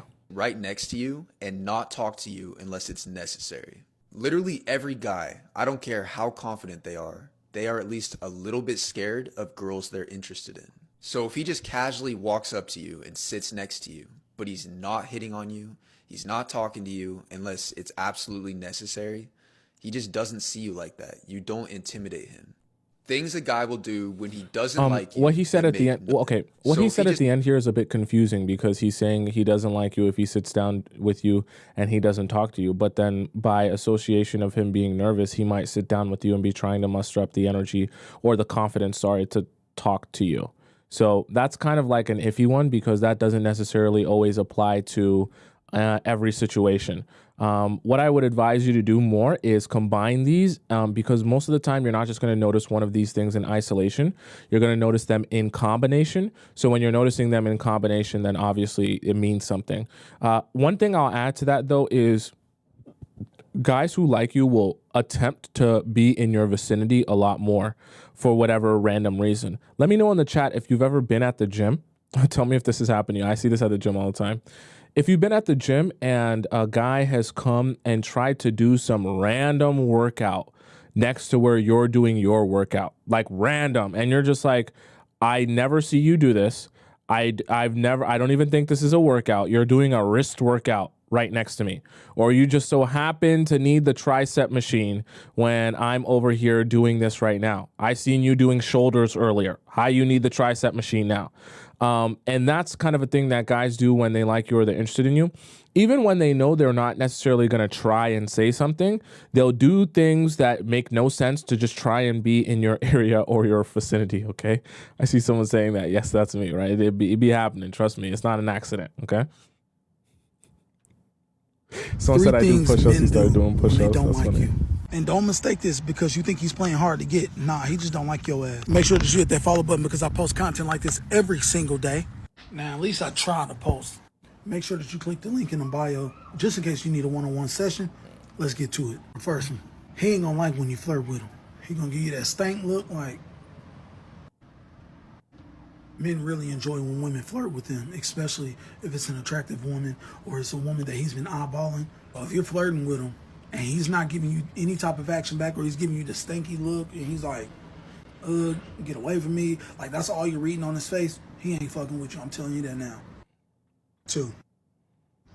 I mean, that's kind of straightforward. That's like saying if I go up to someone and they basically look like they're disgusted by me, yeah, then they don't like me. I mean, yeah. Doesn't call you for shit, especially not during the daytime. He's not calling you. He's not trying to talk to you. He's not texting you. He's not doing none of that unless it's smash time. He ain't fucking with you like that. I'm telling you that right now. Men find that really fun, talking to a woman that he really likes, especially if she's cool, she's really nice, she's feminine, whatever. That man will talk to you all day. If he ain't doing none of that, Also take notice, because sometimes this can happen too. Guys might message you during the day, but it's to dirty talk with you. So I would add the caveat of not just, only messaging you at night to come over and sleep with you, but also messaging you just to dirty talk is also a thing as well, right? just cut it loose. He don't want you. 3, I'm telling you now, if that man doesn't want to fuck no more, something is extremely wrong. Wait, what? You did something out of this world. What? He doesn't want to hear from you. He doesn't want to see you. He doesn't want you complimenting him, flirting with him. You did something wrong. I thought this video was about things men do when they don't like you. What is not, if he doesn't want to, what? If he doesn't want to smash, I mean, what? I thought, but you're judging, obviously if he wanted to smash, then he likes you. And obviously if he, what? Anyway, next video. I don't know what he's talking about. Next video. A lot of people ask this, but the answer really is pretty simple. They will pursue you. Unfortunately, Gen Z and newer generations have completely skewed what it means to be pursued, and they don't understand what counts as pursuit. The two things that people consider to be pursuit nowadays are texting or talking to you all the time, or getting you things, and neither of these is actual pursuit. It's pretty natural to think that if someone is talking to you all the time that they're actually interested in you, but really in many ways you can just be relegated to being a phone game to them, right? It's something that they do when they're bored. The same thing goes for getting you stuff, right? It doesn't really necessarily mean that he likes you as a person, it just means that he feels like he can buy you, and for him, it's easier to throw money at you than actually pursue you. So then what is pursuit? That applies to the guys who are obviously, high status. They have a lot of extra income and disposable income. So obviously, if you're obsessed with money and you're only thinking about money as an investment or to show that he cares, then he realizes if I throw money at you, then you'll think that I care and then I can get access to you easier. Pursuit's pretty simple. It's spending time with you, wanting to be around you. A guy that likes you and is ready for a relationship is going to want to spend as much time as humanly possible in your presence. If he's not making every effort to spend as much time with you as physically possible, that he's not interested in a relationship, he's just interested in keeping you around as an option. A lot of people ask this, but the answer really is pretty simple. Your presence. If he's not making every effort to spend as much time with you as physically possible, that he's not interested in a relationship, he's just interested in keeping you around as an option.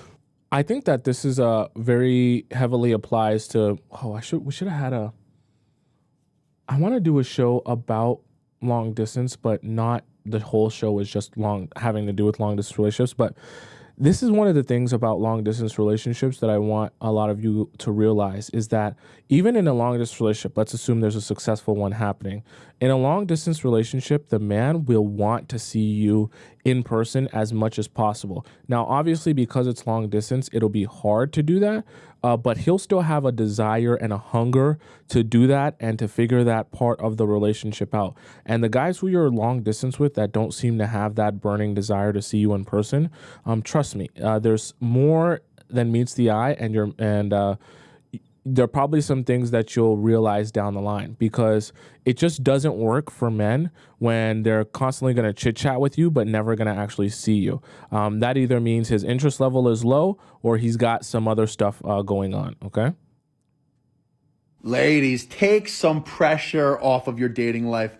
Welcome to the Daddy Academy. All right, I was on a coaching call with this lovely young lady about a week ago, successful young lady, and we were sort of talking about her issues. And this might not hit home for all of you, but a lot of you might really resonate with this. So like I said, she's really successful, so her bar is a little... Should I do coaching calls, chat? I just don't have time. That's the thing. I'd be wanted to, and I see when some of you guys send in private messages, you'd be like, can you do a coaching call? But I don't have no time. That's the part that sucks for me. Bit higher. But she was going into dating sort of looking at it like, okay, this person I'm going on a date with, looking for a boyfriend here. I'm looking for a boyfriend here. And then other days, maybe she'd go out on a date where she was looking at the guys like, this is more of a casual guy. And what she found was she was having so much more fun with the casual guys and finding much stronger connections with the guys who she was perceiving to be just kind of like a one-night stand, maybe casual fun thing. And then all the guys that she was going out with looking for a boyfriend, it wasn't clicking. So what does this mean? How could this help you? What she was doing here is putting so much pressure on herself to find a boyfriend. And she was on dates with these guys. She was really sitting more in her logical, analytical mind and trying to break them down and figure out like, okay, is this guy boyfriend material? And when you're in that state, you're trying to control things, right? You're in your head, you're in your mind. You're not in the present moment, just enjoying what's happening and seeing where it could go. Which is why when she was with the guys who she was looking at more casually, she didn't give a fuck about what the outcome is. We might hook up tonight, we might not, we could end up dating, we might not, who cares? I'm just in it for a fun night. And when you're thinking like that, you're just more open, you're in your feelings, you want to feel good vibes, you want to connect. Sometimes you have to blur the lines here and give yourself the permission to have fun and to just see where it goes. Giving yourself the permission to have fun and just see where it goes that night, you're really going to start to connect more. I'm going to get a little hippy dippy. We're going to hippy dippy a little more spiritually, if you will, and energetically with the people who you're there with.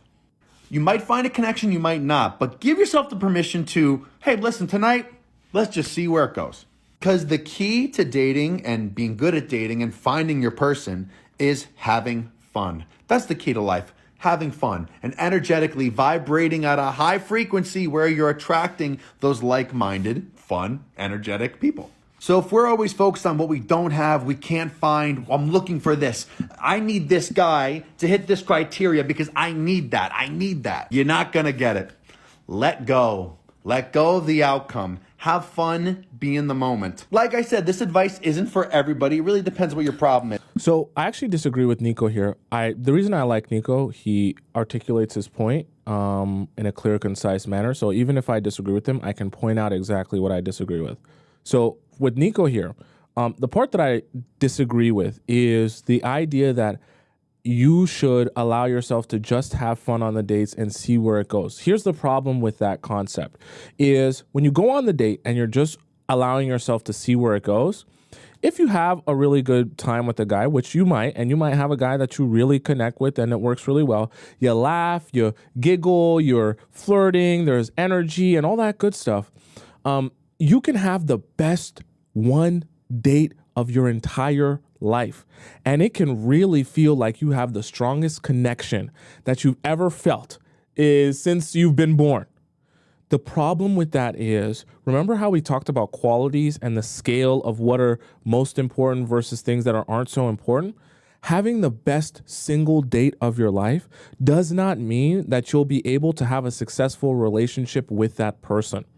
So one of the qualities that you should be looking for when you go out on dates, more than just can I have one single amazing date with you, is can I consistently have multiple good to amazing dates with you over the course of a period of time? Because getting caught up in your feelings and just how do I feel, I just want to let go and have fun, can feel so good to do in the moment. But at the end of the day, if you get caught up in that fun and that fun only lasts for one single date and then it's never fun again because you don't see them again or nothing comes from it or whatever the case may be, what is that really worth? And so what I kind of want you to start thinking is less about your short-term fun and more about your long-term fun. Because being able to be happy in a relationship with someone, being able to be consistent in a relationship with someone, that's the ultra fun. So think of what Nico's talking about, right? That as like fun light, being able to have fun on one date. And what I kind of want to help you do is have fun ultra, which is fun, not just for one night, but for 2, 3, 4, 5, 6, 7 years of your life. So that doesn't start on just saying, okay, I'm just going to have fun and see where it goes. That starts on saying, I'm only going to invest my time and my energy into people that are showing me what I need for the long-term relationship. Because there's no point in me having fun with a guy who nothing's going to come from this, right? And it's cool to casually date guys that you're not sure of, or maybe you don't know what you want yet, right? But at the end of the day, if you're spending and investing time in people who you're unsure of, and then at a certain point you realize they're not who you're looking for, what's the actual purpose? Okay. I want your life to become very, very purposeful in everything you do and everything you invest your time and energy doing. I don't want you to live without purpose, doing things willy-nilly, doing things for the heck of it, or doing things for the vibes. Okay. Enough vibes.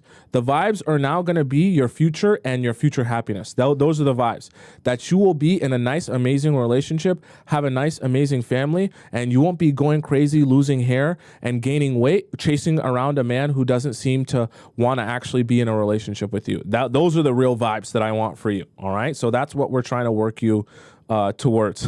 All right.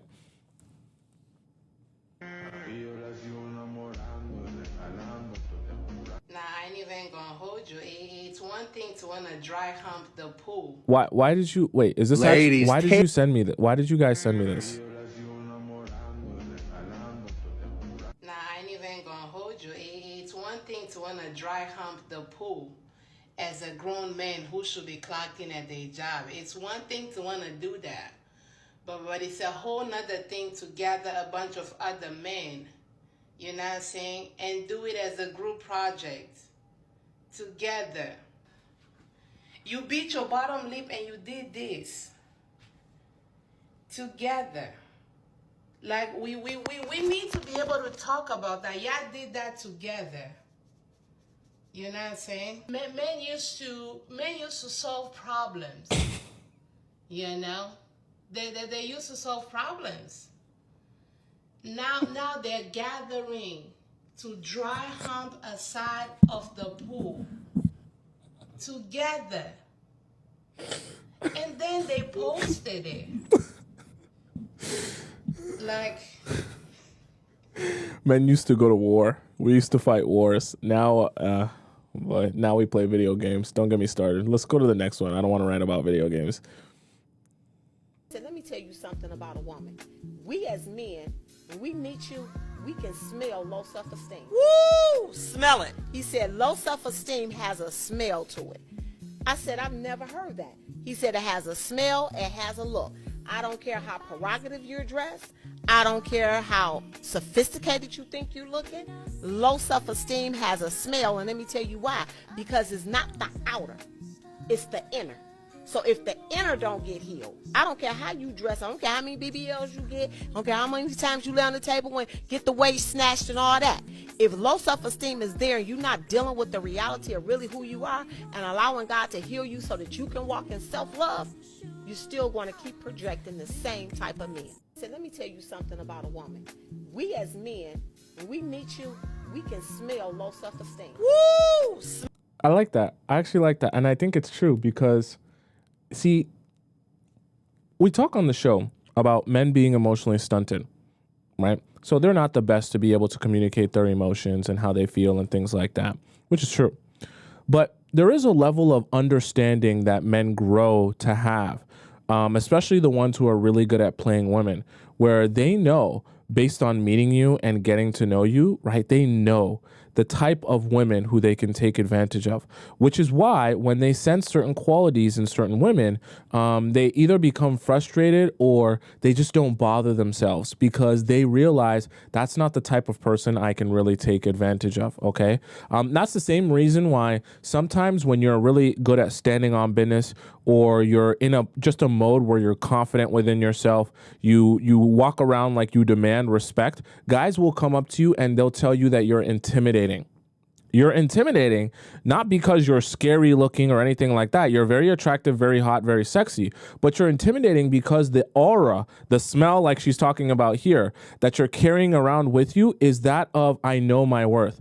You can't convince me that I'm worthless, and you're not going to make me insecure that you're going to extract from me and while giving me nothing.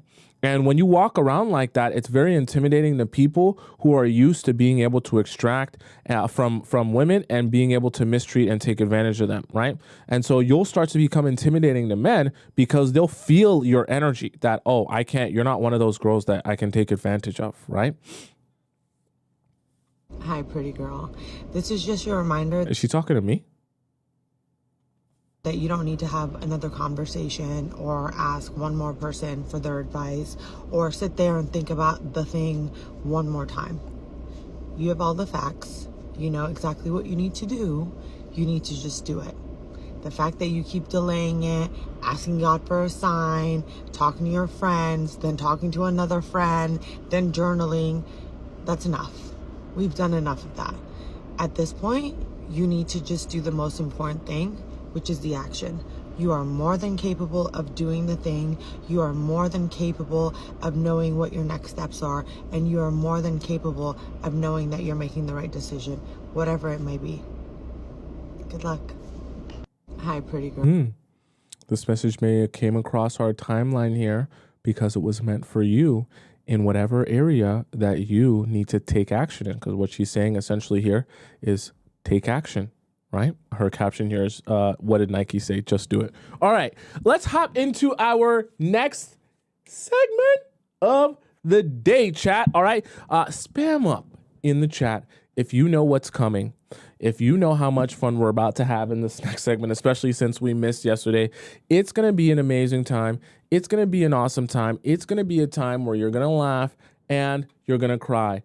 Please don't look at your clock. Okay. Don't look at your watch. Don't look at your phone. And don't look nowhere else in your entire home.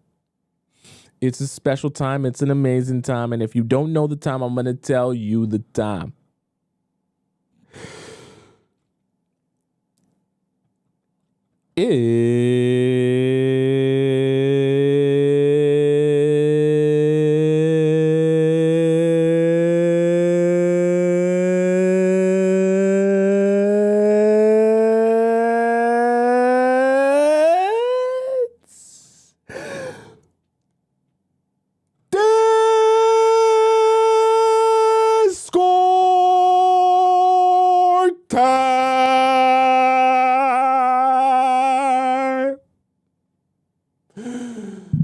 Yeah. All right, chat. Enough silliness. Time for us to hop into the best part of the show, okay? Discord time, if you are new here and you don't know, I'll explain this to you right now. Discord time is essentially where all the amazing members of our Discord community get an opportunity to ask me a question about their relationship or their situationship, and I answer it live on the show. Now, There's a couple of different ways you can submit your question to me, and I'm going to tell you about them right now. The first way is to submit your question through our free relationship advice section forum here in our Discord by going to where we're just on YouTube today. So by going to the link in my description, and you go down there where it says Discord, you hop into our Discord and you put your question in our forum there, okay? Now you can see I have a few that are highlighted here that need to get answered. Before I can get to yours, I have to get to these. So if you don't feel like waiting for me to get to your question because you're impatient, you can also hop into our premium section here, which is a section in which you will get the ability to be able to skip the line of people and just go straight to getting your question answered. All right. Now the way you go to our premium relationship advice forum is by going to the link in my link in my description on YouTube, and then you go to where it says premium Discord relationship advice. You click there, you donate to the show, and then you put in your username, your Discord username, and the title of your question. That way I get a notification on my phone and I'm able to see and verify that that's you. And then I, answer your question here, knowing your question is supposed to be there. The third way you can send in your question is if you don't want your question to be read out on the show because you're a little bit of a private person, you can send in what we literally call a private relationship advice question here, which a lot of you have been doing, which is why I'm a little bit behind because I have so many private questions to do. And you can send in your private question here, which I do them. I go through a whole bunch every day, but there's a lot. And you can send in your private question and I get to you through your email when you send in your question, you put your email in and I send you back a voice message. It's usually like a 10-minute long voice message. And I respond to that and send it back to your email address. Okay. But no one else sees it, right? That's just between me and you. It's like a one-on-one thing. All right. So let's hop into our first one of the day here. I want to make sure I didn't accidentally click on one. We did Princess yes, we did hers a couple days ago. This one is new, right? So Summer Breeze asks, how to be content with being alone. Hi, Tomisin. I first want to say thank you for helping others who want advice like myself. After some self-reflection, I have come to realize that I am not ready for a relationship. Meaning a boyfriend. I recently cut off contact with a guy who I was going to be in a relationship with. We knew each other for a year and we were romantically interested in each other from the start. However, I don't consider us to be boyfriend or girlfriend because I know deep down I wasn't ready. Long story short, all of a sudden, it felt like there was so many red flags settling into my brain that I had initially ignored. I fell out of love. So this can be part of what we actually discussed today in terms of weighing the qualities that are most important. When you're not looking for something that serious in the beginning, or you're just not in the place where you're taking your dating life very, very seriously, like this could be my life partner seriously, you start to just go about what is fun for you in the moment and being okay with whatever you're getting in the moment. Then as time goes on and it becomes more prevalent to you or obvious to you that this person is actually going to be your life partner if you continue down this road, you can start to realize that a lot of their qualities aren't qualities that you would want in a life partner. But in a fun partner for the moment, maybe they were good enough. Basically, I was going to settle for a guy that didn't actually meet my standards, exactly what I just kind of mentioned here. But why? Most likely, my self-esteem is a lot more damaged than I thought. I was willing to settle for a guy because he gave me attention, told me he loved me, and claimed he would do anything for me. He isn't a bad person and he is sweet, but he isn't what I truly wanted. Perfectly fine with that. And that's something good and important to realize early on. Anyways, now I'm on my own. It's hard for me to tell him that I didn't want a relationship after all that time we spent together. And it didn't help that he was hurt by it. The problem I now face is I don't have anyone to talk to. I graduated from an extremely small high school earlier this year. I only had one true friend and she hasn't made any effort to contact me after we graduated. So it appears I actually don't have any friends. I was working, but then quit because it was very stressful. I applied to many different places and positions and no one has gone back to me. On top of that, I don't have my driver's license, getting it early 2025, and my parents do not want me going out walking around the city. I didn't go to college because I wanted to take a break from school. I enjoy watching your videos and I would be glad to receive advice on how to keep myself busy because to keep myself busy and be comfortable being alone. By the way, I haven't given away any pineapples. Okay. Here are a couple of things that I want you to take from this. Okay. And this is going to sound a little bit like life advice more than relationship advice, but I think it's good for you and what you're asking for. Realize that it's going to sound weird. You know what you need to do to get to where you want to go. So what I mean by that is, in the process of you describing to me the situation that you're in, you actually know what were the most likely things. You're so smart. You're so intelligent here, Summer. You're so smart and intelligent. You, in your question, anticipated the most likely things I would tell you to do. And then you gave caveats, or essentially like excuses, of why you couldn't do those things. So you're so smart that you anticipated I would say that, and you said that I can't do that because of such and such reason. The reason I say that is because if it comes to actually getting to where you want to go, which is having an abundant life, right?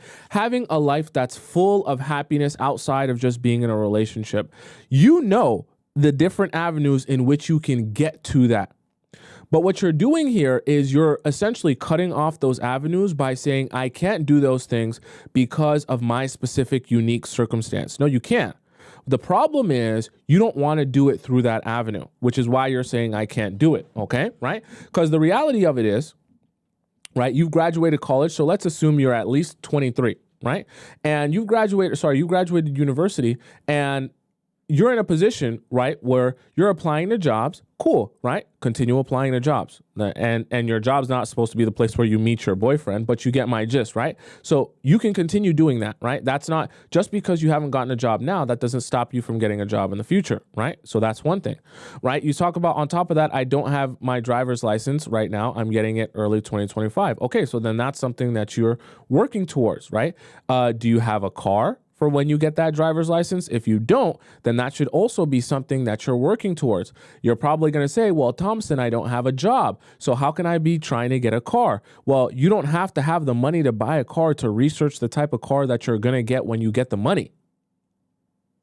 So you see how if you start going towards your ultimate goal, which is to be able to go to places, to experience new things so you can meet new people, then you just reverse engineer what your ultimate goal is by what is the step before that and before that and before that.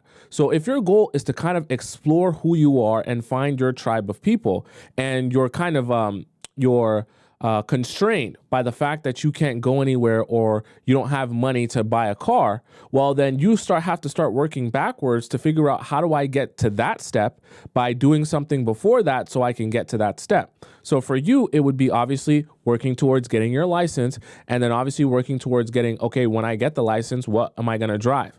And even though you don't have money, you have to start thinking about, what do I want to buy, right? What are the cars in the range that I want to buy? What am I actually looking for? What would actually work for me? So that I can start thinking, okay, when I get a job, what am I going to be budgeting and allocating towards me paying, for that car, or saving up for that car? Right? And even in the meantime, what can I be doing in terms of transportation, or where can I be going to places that may be around close enough for me to either Uber there or close enough for me to walk there, right? You're saying that my parents don't want me walking around the city, but you graduated university or you've graduated college, which means you're in your mid to early 20s, right? And if that's the case, you're a full-grown adult capable of doing whatever you want to do. If your parents don't want you walking around the city because they're worried about your health and safety, then walk around the city during the day. Okay? Right? And you're a grown adult. If your parents can't allow you to walk around the city during the day, then you have a different problem, because you got to kind of establish your independence here, because you're a perfectly grown adult, and you should be able to walk around the city if you feel like walking around the city, assuming you don't live in a really dangerous city or anything like that, right? And that's the thing where it's like, I get it, you're giving the caveat because it's hard for you and you have these different situations, but what I want you to get out of the habit of doing is seeing your situation as something where it's like, well, I can't do. Because if you really want a happy, fulfilling, healthy, life with a whole bunch of abundance in it, you have to take it that seriously to venture out and start doing. One of the things you'll realize when you begin, I don't know if you're living alone yet. But one of the things you'll realize when you start living alone is nothing happens if you don't do anything. And that sounds like really obvious, but when you live alone for the first time, you'll realize that like, oh my God, if I don't go out and like meet people, I won't meet people. If I don't like purposely like try and keep my friendships up and like go places, like there's no one that's going to come to my place. I won't connect with any family members or friends. And like literally I'll just be in the house by myself. So what you have to start getting good at if you're living alone, or even if you're living at your house with your parents and you're becoming an adult now, is that you have to take control of your own happiness and your own network of people and friends and loved ones. If you don't nurture those things in your life, and if you don't take that part of your life seriously, then nothing will happen. Okay. So yes, getting a job will get you money, which will be able to get you a car and transportation, but that has to be a part of your life that you choose to nurture and choose to make happen despite whatever your situation is. Because if you continue making the excuse that, oh, I can't do anything because my parents, because no car, because I can't walk around the city, because driver's license, well, then you'll continue to sit in the house. You won't meet anyone, and you'll continue to have what you feel is a less fulfilling life. And I'm not even talking about from the standpoint of, not having a boyfriend. I'm also talking about from the standpoint of not feeling like you have any friends or places to go or things to do. You have to, and this is one of the things you'll realize about after graduating school, whether it be high school or college or university, is a lot of times you can end up being friends with people who you were friends with, not because they're your people, but because it was convenient based on the fact you guys went to the same school or the same university. And what you're going to realize is there's life after college and university that's very different from being in school, because now you're no longer constrained to seeing those people because you're in the same program or because you have the same kind of classes or schedule. Now the people that you're meeting is going to be solely based around your interests that are shared and your type of vibe and the way that you guys go and approach life. So this is a really pivotal part of your life in finding your tribe of people that you connect with because you connect with them, not because you go to the same school and not because, you have the same program, right? It's because you really actually go about life the same way as them. You think similarly and you enjoy the same things, right? Shared interests is what you're looking to go after in order to find your tribe of people. Okay. I actually have my biggest project of all time, my entire life is dedicated to this big project that's going to solve this problem. But until we get to that point, you have to start getting serious about that. And getting serious about that is working backwards, meaning working towards the smallest next step that you can do to get to your ultimate goal of being able to venture out and then find your tribe of people. Does that make sense? I know it's not specific, do this, go here, do this, do that. But what you need to realize is you're so smart and intelligent. You knew exactly how to set the caveat of everything that you couldn't do and the reasons you couldn't do that. So you're also smart enough to know and work backwards and say, okay, if I really wanted to do this, what would be the first step? Just do that. Then you say, if I really want to do this, I do this first, then what's the next step? And only think about the next step, okay? And continue working backwards. You have an ultimate goal and you're very smart and you're able to work backwards to figure out that ultimate goal of finding your tribe, all right? Let's hop into our next question here, which comes from, I want to make sure I didn't skip this one. Tori says, am I an idiot? Hey, Tomisin, I'm a 31-year-old female and I'm dating a 33-year-old man. We met years ago in 2019 online because of the music industry, okay? But at the time, I wasn't fully interested in him because I was still involved with my ex at the time. Oh boy. We still went on a couple of dates, but I ended up ending it. Fast forward, we reconnected April of 2023. He does marketing, consulting, and I'm an artist. So he started giving me career tips and eventually it turned into us flirting. And then we started going on a couple of dates. Okay. I started to actually like him more and I could tell that he was liking me too. Then in October 2023, he got a huge offer at a record label in Nashville, as I'm assuming as a marketing consultant. Okay. We are from Ohio. And so I'm assuming it's country, right? You're probably a country music artist and he does country music marketing. Just taking a guess. And he has to move, so we became long distance. We talked every single day via text and calls and sometimes video chat. I'm not going to lie, I have anxiety and I started to wonder when things will become official between us. Nashville's a lot of fun. We had a few nights, like, I'm not trying to scare you. We had a few fights like once a month, and it always seems to be when I brought up us being together or where his head was at with things. He definitely is very slow moving. Okay. By the way, I know you tell us not to initiate this topic, but I'm just now learning from you before I did all of this year. He claims that we aren't official yet because of the arguments. That's not a thing. That's not a thing. Okay. Being official has nothing to do with arguments. Okay. That's not a thing. But it's frustrating because I don't feel like I'm starting the arguments. I just told you it's not a thing. He gets upset when I am disappointed with his answers and claims that I am not satisfied with his effort. Also, we had a fight in September because I impulsively accused him of flirting with a girl on Twitter and called him broken because he doesn't believe I love him enough. I love him even though I do. Okay. It's now December and he is still upset with me over that comment and has now not talked to me since last weekend because we had another fight about September's fight. So now you're having the fight about the fight. So you're not even fighting about the original fight. The fight is about the fight of the fight. Okay. He doesn't feel like I care to listen to him or talk about it because I feel that he takes a long time to get past things. I'm giving him space for now, and I hope he reaches out. I've tried to give the situation grace because it's a long distance. He got laid off from his label job and had a rough year. Okay, so that changes a lot. I do believe he has feelings for me, but he's definitely an avoidant, and I can tell he has a lot of trauma. Am I an idiot for dealing with this? LOL. Also, by the way, I barely seen him this year besides on my B-Day and a month ago. He had a lot going on with his job and family issues, FYI. Okay, Tori, I'm going to be honest with you.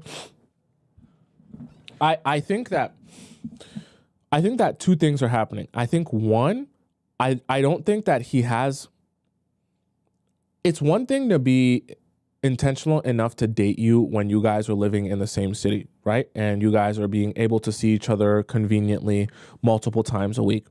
It's another level of intention, a higher level of intention to date someone who you're not living in the same state as them, right? You guys are from Ohio and he's now in Nashville. Correct me if I'm wrong, chat, but that flight should be around 10, or not 10 hours, maybe around, I said a flight 10 hours. That drive is around, what, 12? 15 hours, right? That's a tough drive. I don't think that's a close drive. But that flight would be, maybe like 2-3 hours, right? Like it's not easy to just go back and forth from Ohio to Nashville. And if that's his job, this is where he's situated now.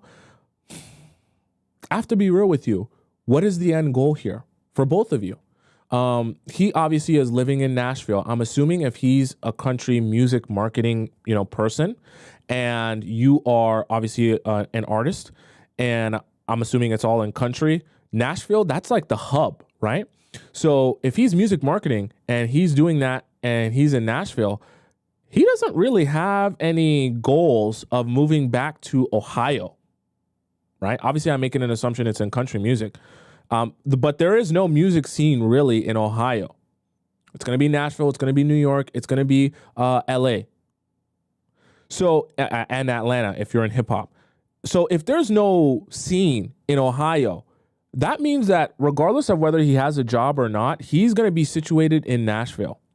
And then you're from Ohio, right? And I don't know what your plans are, where you want your life to go, but what are the actual goals here? Meaning, is there actually even some end goal of you guys being together in Nashville? If there's not, what are you doing here? And I know this can sound really weird because you're probably thinking, well, Tomisin, I'm not going to move in with him and I'm not moving my entire life to Nashville. And that's not something we need to address yet because we're not there yet. But that's part of the problem, because if there's not a shared goal between the two of you of where you're actually going to eventually end up being, it becomes very difficult to work through problems, not seeing the light at the end of the tunnel. Because if he's having fights and arguments with you What's probably happening from his perspective as well is he's having a fight or an argument with you, and he's thinking to himself, well, I'm fighting and I'm arguing with her, but like, what's the point of even solving this? I'm never going to see her anyways. And you mentioned yourself here that the last time you see him, right, you barely see him, and the last time you saw him was on your birthday a month ago. And so how long is it going to be again until you see him again? I know he doesn't have a job right now, but assuming he gets a job again, how often are you really going to see him? And even after that, how realistic is it that you guys will eventually even be able to be in the same place? Because if you don't plan on moving from Ohio and he doesn't plan on moving from Nashville, then you guys are doing this long distance thing with no end in sight. Right? No place where it's no longer going to be long distance. That makes long distance exponentially more difficult. If there's no like, oh, we're doing this for now until you move yourself here, or we're doing this from now until I move myself there. It seems like your lives are starting to go into two different directions, and that's not a crime. Okay, everyone, grows at a different rate in a different way. But if that's the case and you guys don't have a shared point where you're working and striving towards, this process of trying to figure out or of trying to work through fights will become so much harder as time goes on. Because both of you will start to say to yourself, what's the end goal here? I'm not moving to Nashville. You're not moving to Ohio. And we're going to just continue to go about our lives, in a relationship that we're seeing each other 4 to 5 times out of the year for a total of maybe like 2 weeks out of the entire year. And if there's no end goal there, there's no point where you'll be together. That can start to become demoralizing. And you're kind of facing this now in your long distance relationship where things are starting to fall apart because neither of you are really seeing the end goal. Okay. Someone says it's a 4-hour drive from Nashville to Cincinnati. Okay, I was way off on the drive distance. I was thinking Ohio here, and I guess Nashville. It also could depend. Is Cincinnati, is that southern Ohio? Because maybe if she lives in a more of a northern part of Ohio, that could drastically change the distance, right? But far enough to drive, but once again, is that realistic? Is that gonna happen? If it's not, what are we doing here? Because if you guys don't have that end goal in sight, this is gonna become really, really hard. So what can you do of this? I think for you right now, you need to obviously, like you mentioned, lay off the texting, lay off the reaching out, because you need to allow him to figure out, does he really want this? One, does he really want this? And is he even in a place in his life where going for a relationship even makes sense? Because he might be at a place where he has so much stuff to figure out, he's not even able to put any energy or effort towards you and a relationship with you, which that's not a crime. But he needs to discover and realize that for himself. That way he can be honest with you and you can stop wasting your own time as well. So the real honest, actionable item here is to pull back so much that he's forced to show his hand on what he really wants here by either speaking to you and trying to work this out, or not speaking to you and not trying to work this out. And that becomes your sign as to what he really wants here. Because if he doesn't reach out, he doesn't ever try to fix this, he doesn't ever try to work on the relationship or mend these things so you guys can be back together, then that shows you his desire to actually make this work is very low. In which case, it's good for you to realize that. That way you can stop over investing. Okay, and just start to move on with your life. So this period should be very pivotal for you to see, does he really have a desire to make this work? And if he doesn't, just stop over investing yourself into this. I know it's painful, but you're just going to end up going in circles if you keep trying to be the one to help him realize that he's not investing his energy when that's not even what he wants to do. Okay, let's go on to our next question here. Our next question comes from Ari.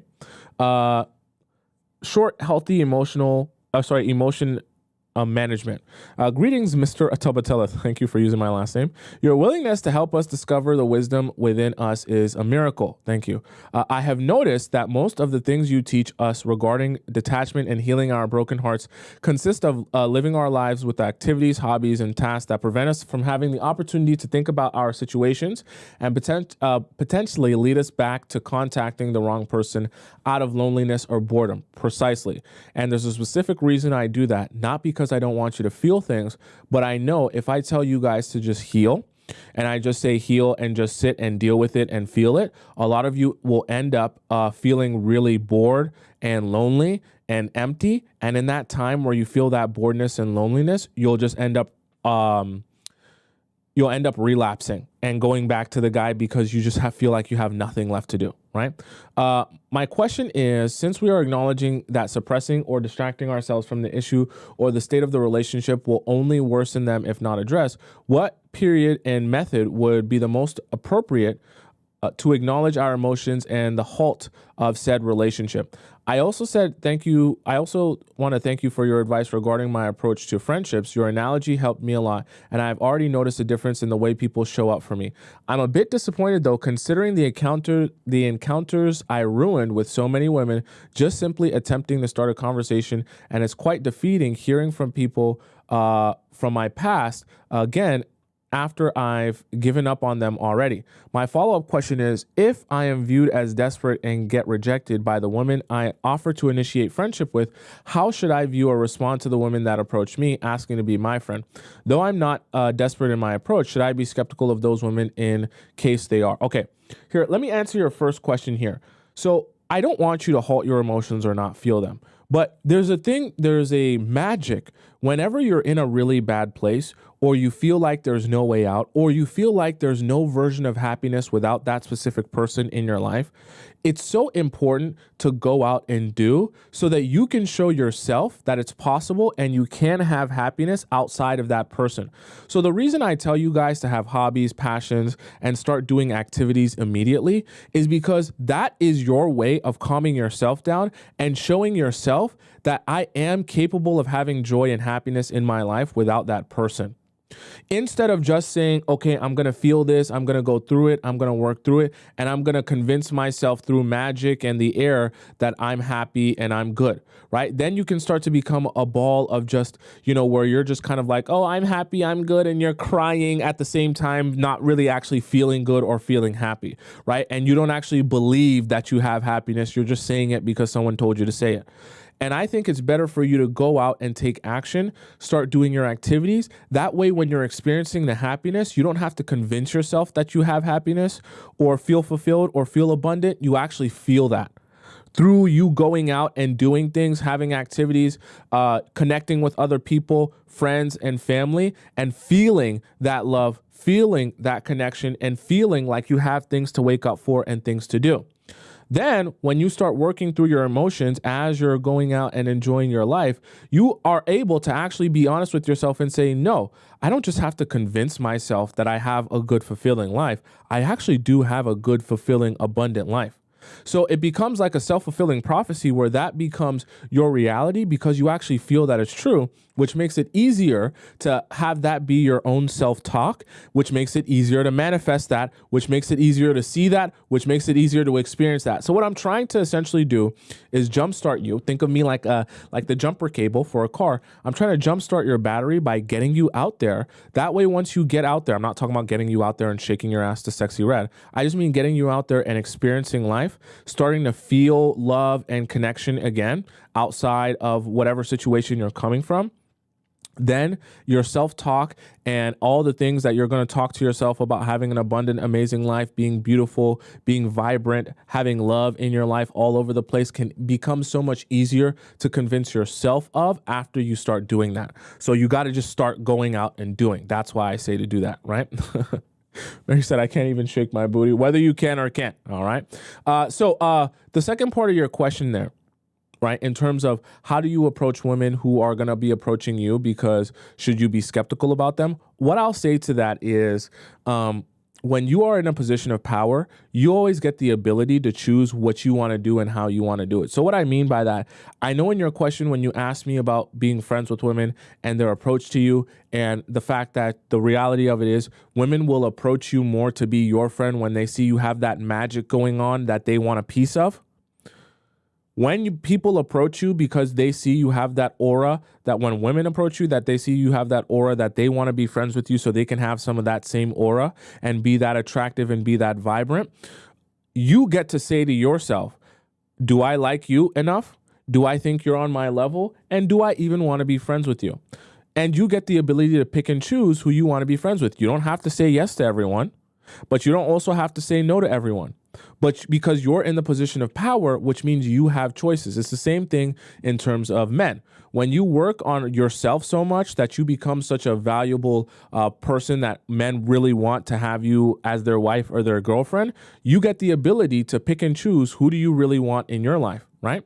So yes, obviously you should always be skeptical of people in your life and try and allow them to show you that they're actually serious and not just assume they're serious because they say so. But at the same time as well, you want to approach it from the standpoint that if I'm in the position of power, that's good and that's okay. And as people approach me, it doesn't mean that they're bad people simply because they approach me. It's because I'm in the position of power. I've invested in myself that I'm an attractive person to both men and women. Women want to be my friend and the men want to make me their wife or their girlfriend. And there's nothing wrong with that. It just means that I've been doing the right thing in terms of investing in myself. Now, after I realize that, all I have to do is start evaluating who do I actually want to be my friend? Who do I actually want to be my boyfriend? Who do I actually want to be my husband? Right? And the choice is really yours from there. Okay. Let's go on to our next question. Oh, that one was deleted. This one comes from Meridia. Okay. Meridia says, greetings, Tomisin. How do I react? How to react? I came across a video and I just wonder what's the best way to handle such a situation. The video shows a girl recording herself while eating with her boyfriend at a restaurant. Suddenly, the boyfriend gestures towards another... Did you send it in here? Okay, no. Suddenly, the boyfriend gestures towards another woman in the restaurant and makes a comment saying she has nice boobs. Nice yitties. The girl initially seemed taken aback and doesn't respond. The boyfriend then asks her, is it okay to say that? The girl responds with, I don't care. The boyfriend says, do you really not care or do you care? Is it because you know I love you so much that you don't care, or do you just not care? The girl finally responds saying, it's the first option, implying she knows he loves her and that's why she doesn't care. I am not sure if this is staged or real. However, if this were to happen in real life, how would you advise someone respond? Personally, I would feel disrespected and uncomfortable if my boyfriend made that comment, if it made a comment like that, okay? My honest advice to you would be to just continue eating your food, and it's going to sound immature, but you just don't respond to him or give him any response until he apologizes for what he did. And if he doesn't feel the need to apologize for what he did, then you just walk away until he senses that probably I should probably own up to what I did was being wrong and speak up for myself. I know that sounds like a really immature way to do it. Oh, just ignore them until they apologize themselves. But sometimes people will do things to test you and test if you're going to freak out or not. This is a sign of that. This guy, this boyfriend, I've seen the video that you're talking about. I saved it on Instagram, but I didn't save it on TikTok. And the video that you're talking about, I actually know exactly what you mean.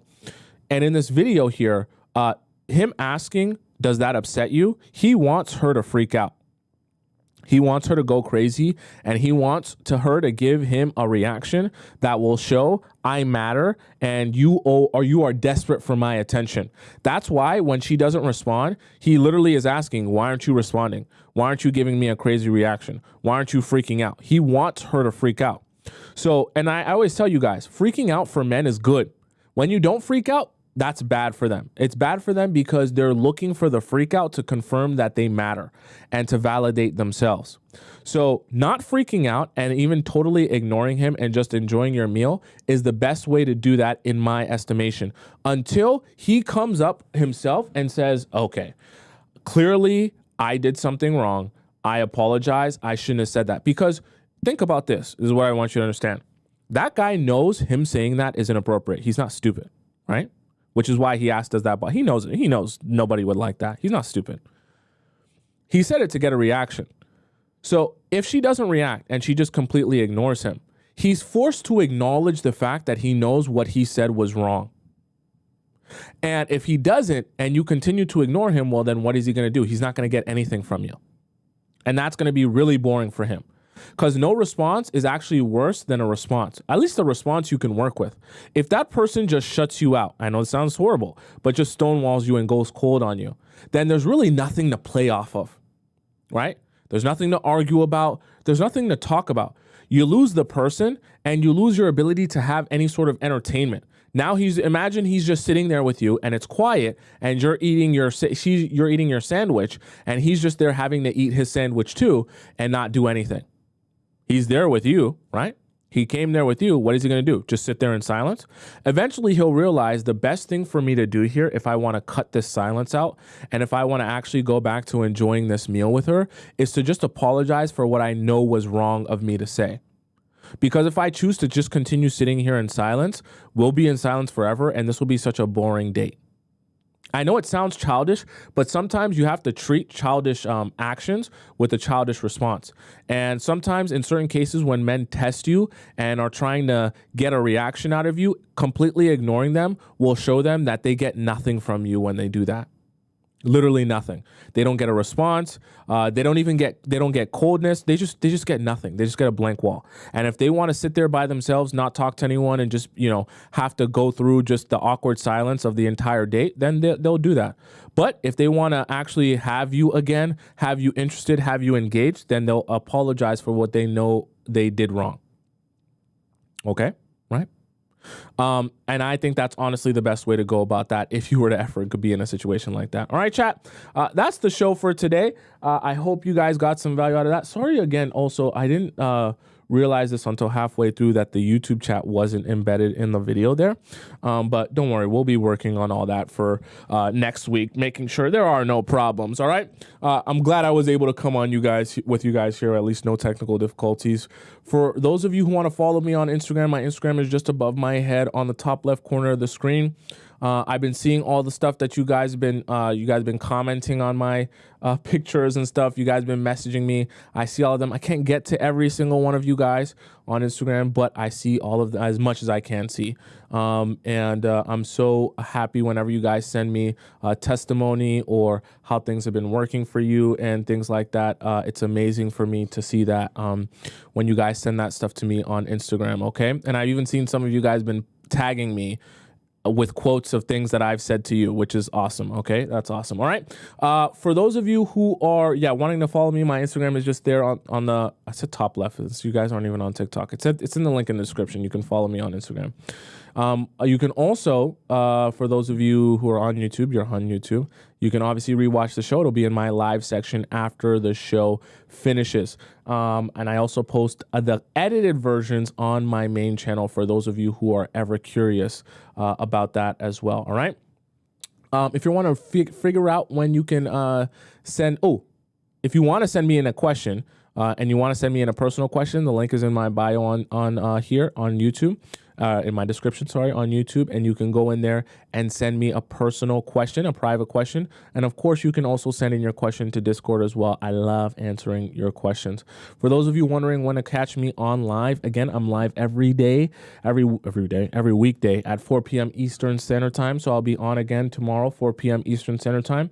If I can get TikTok to work, I'll try, but if not, I'm just gonna go straight YouTube. Okay, but I'll definitely be here at least on YouTube tomorrow at 4 p.m. Eastern Standard Time until we meet again. Someone said he doesn't upload on Instagram. I'm gonna upload on Instagram soon. Okay, I just obviously have so much stuff that I'm building. I haven't been able to upload stuff on Instagram, but I will be uploading on Instagram. Oh, are you talking about my relationship Instagram page? Not my personal page, my Players Club Instagram page. I definitely will be uploading shorts and stuff to there soon as well. Okay, I just have to build out some things. It's just me here and one editor and Missy America. So I got to build out some things and work on some things, and then we're gonna get to this.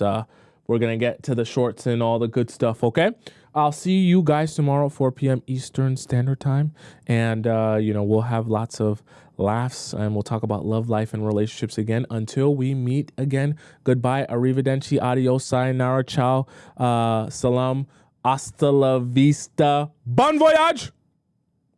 And I'll see you again tomorrow at 4 p.m. Eastern Standard Time. Okay, I love you so much.